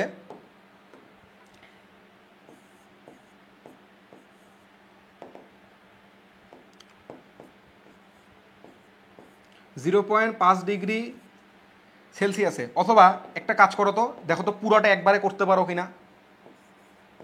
32.5 ডিগ্রি সেলসিয়াসে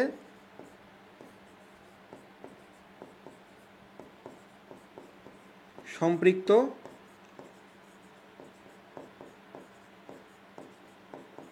বাষ্পচাপ কত হবে? বুঝো, 32-এর সাথে যোগ করব। তাহলে 32-এ কত ছিল? 32-এ ছিল হচ্ছে আমাদের 35.66। এটার সাথে যোগ করব। এই যে দেখুন এখান থেকে বিয়োগ করছি, এবার এটার সাথে যোগ করব। তারপর ওই গ্যাপটা লাগবে। তো গ্যাপটা কিভাবে নিব? 34-এ ছিল 39.90 আর 32-এ ছিল 35.66। গ্যাপটা কত? 32 আর 34-এর।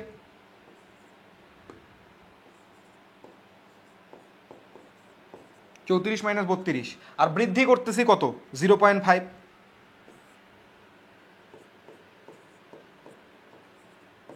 এই পুরোটা হচ্ছে মিলিমিটার এইচজি প্রেশার। তো এইটার মানটা কত আসতেছে? আমি ক্যালকুলেটরে একেবারে করব পুরোটা।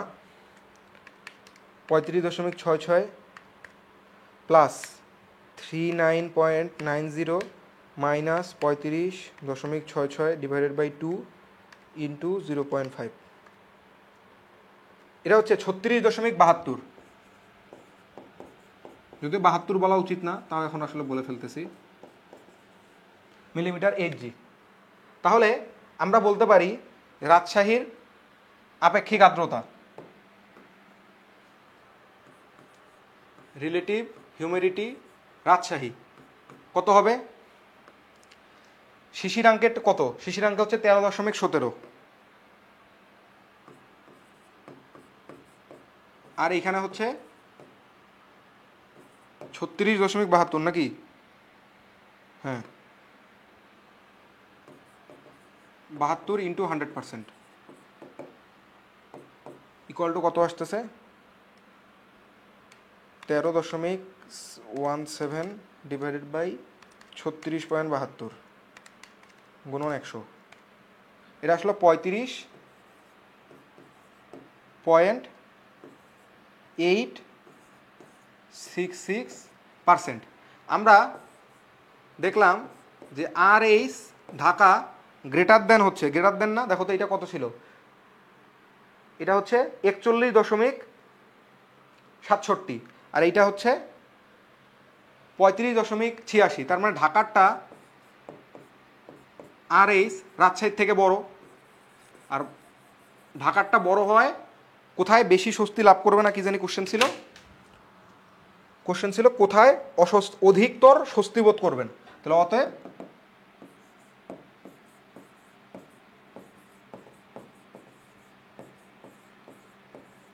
রাজশাহীতে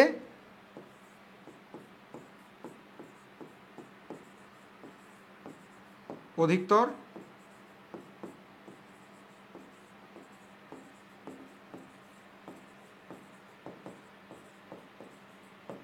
স্বস্তিবোধ করবেন।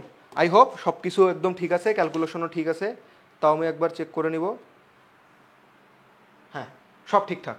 তো আমরা আসলে আপেক্ষিক আর্দ্রতায় যা যা পড়লাম, এই আপেক্ষিক আর্দ্রতা রিলেটেড কি কি পড়ছি জাস্ট এক নজরে একবার খালি দেখে আসো। তুমি শুধু দেখে থাকবা, আর কিচ্ছু করার দরকার নাই। জাস্ট দেখো যে আমরা কি কি পড়ছি আপেক্ষিক আর্দ্রতায়।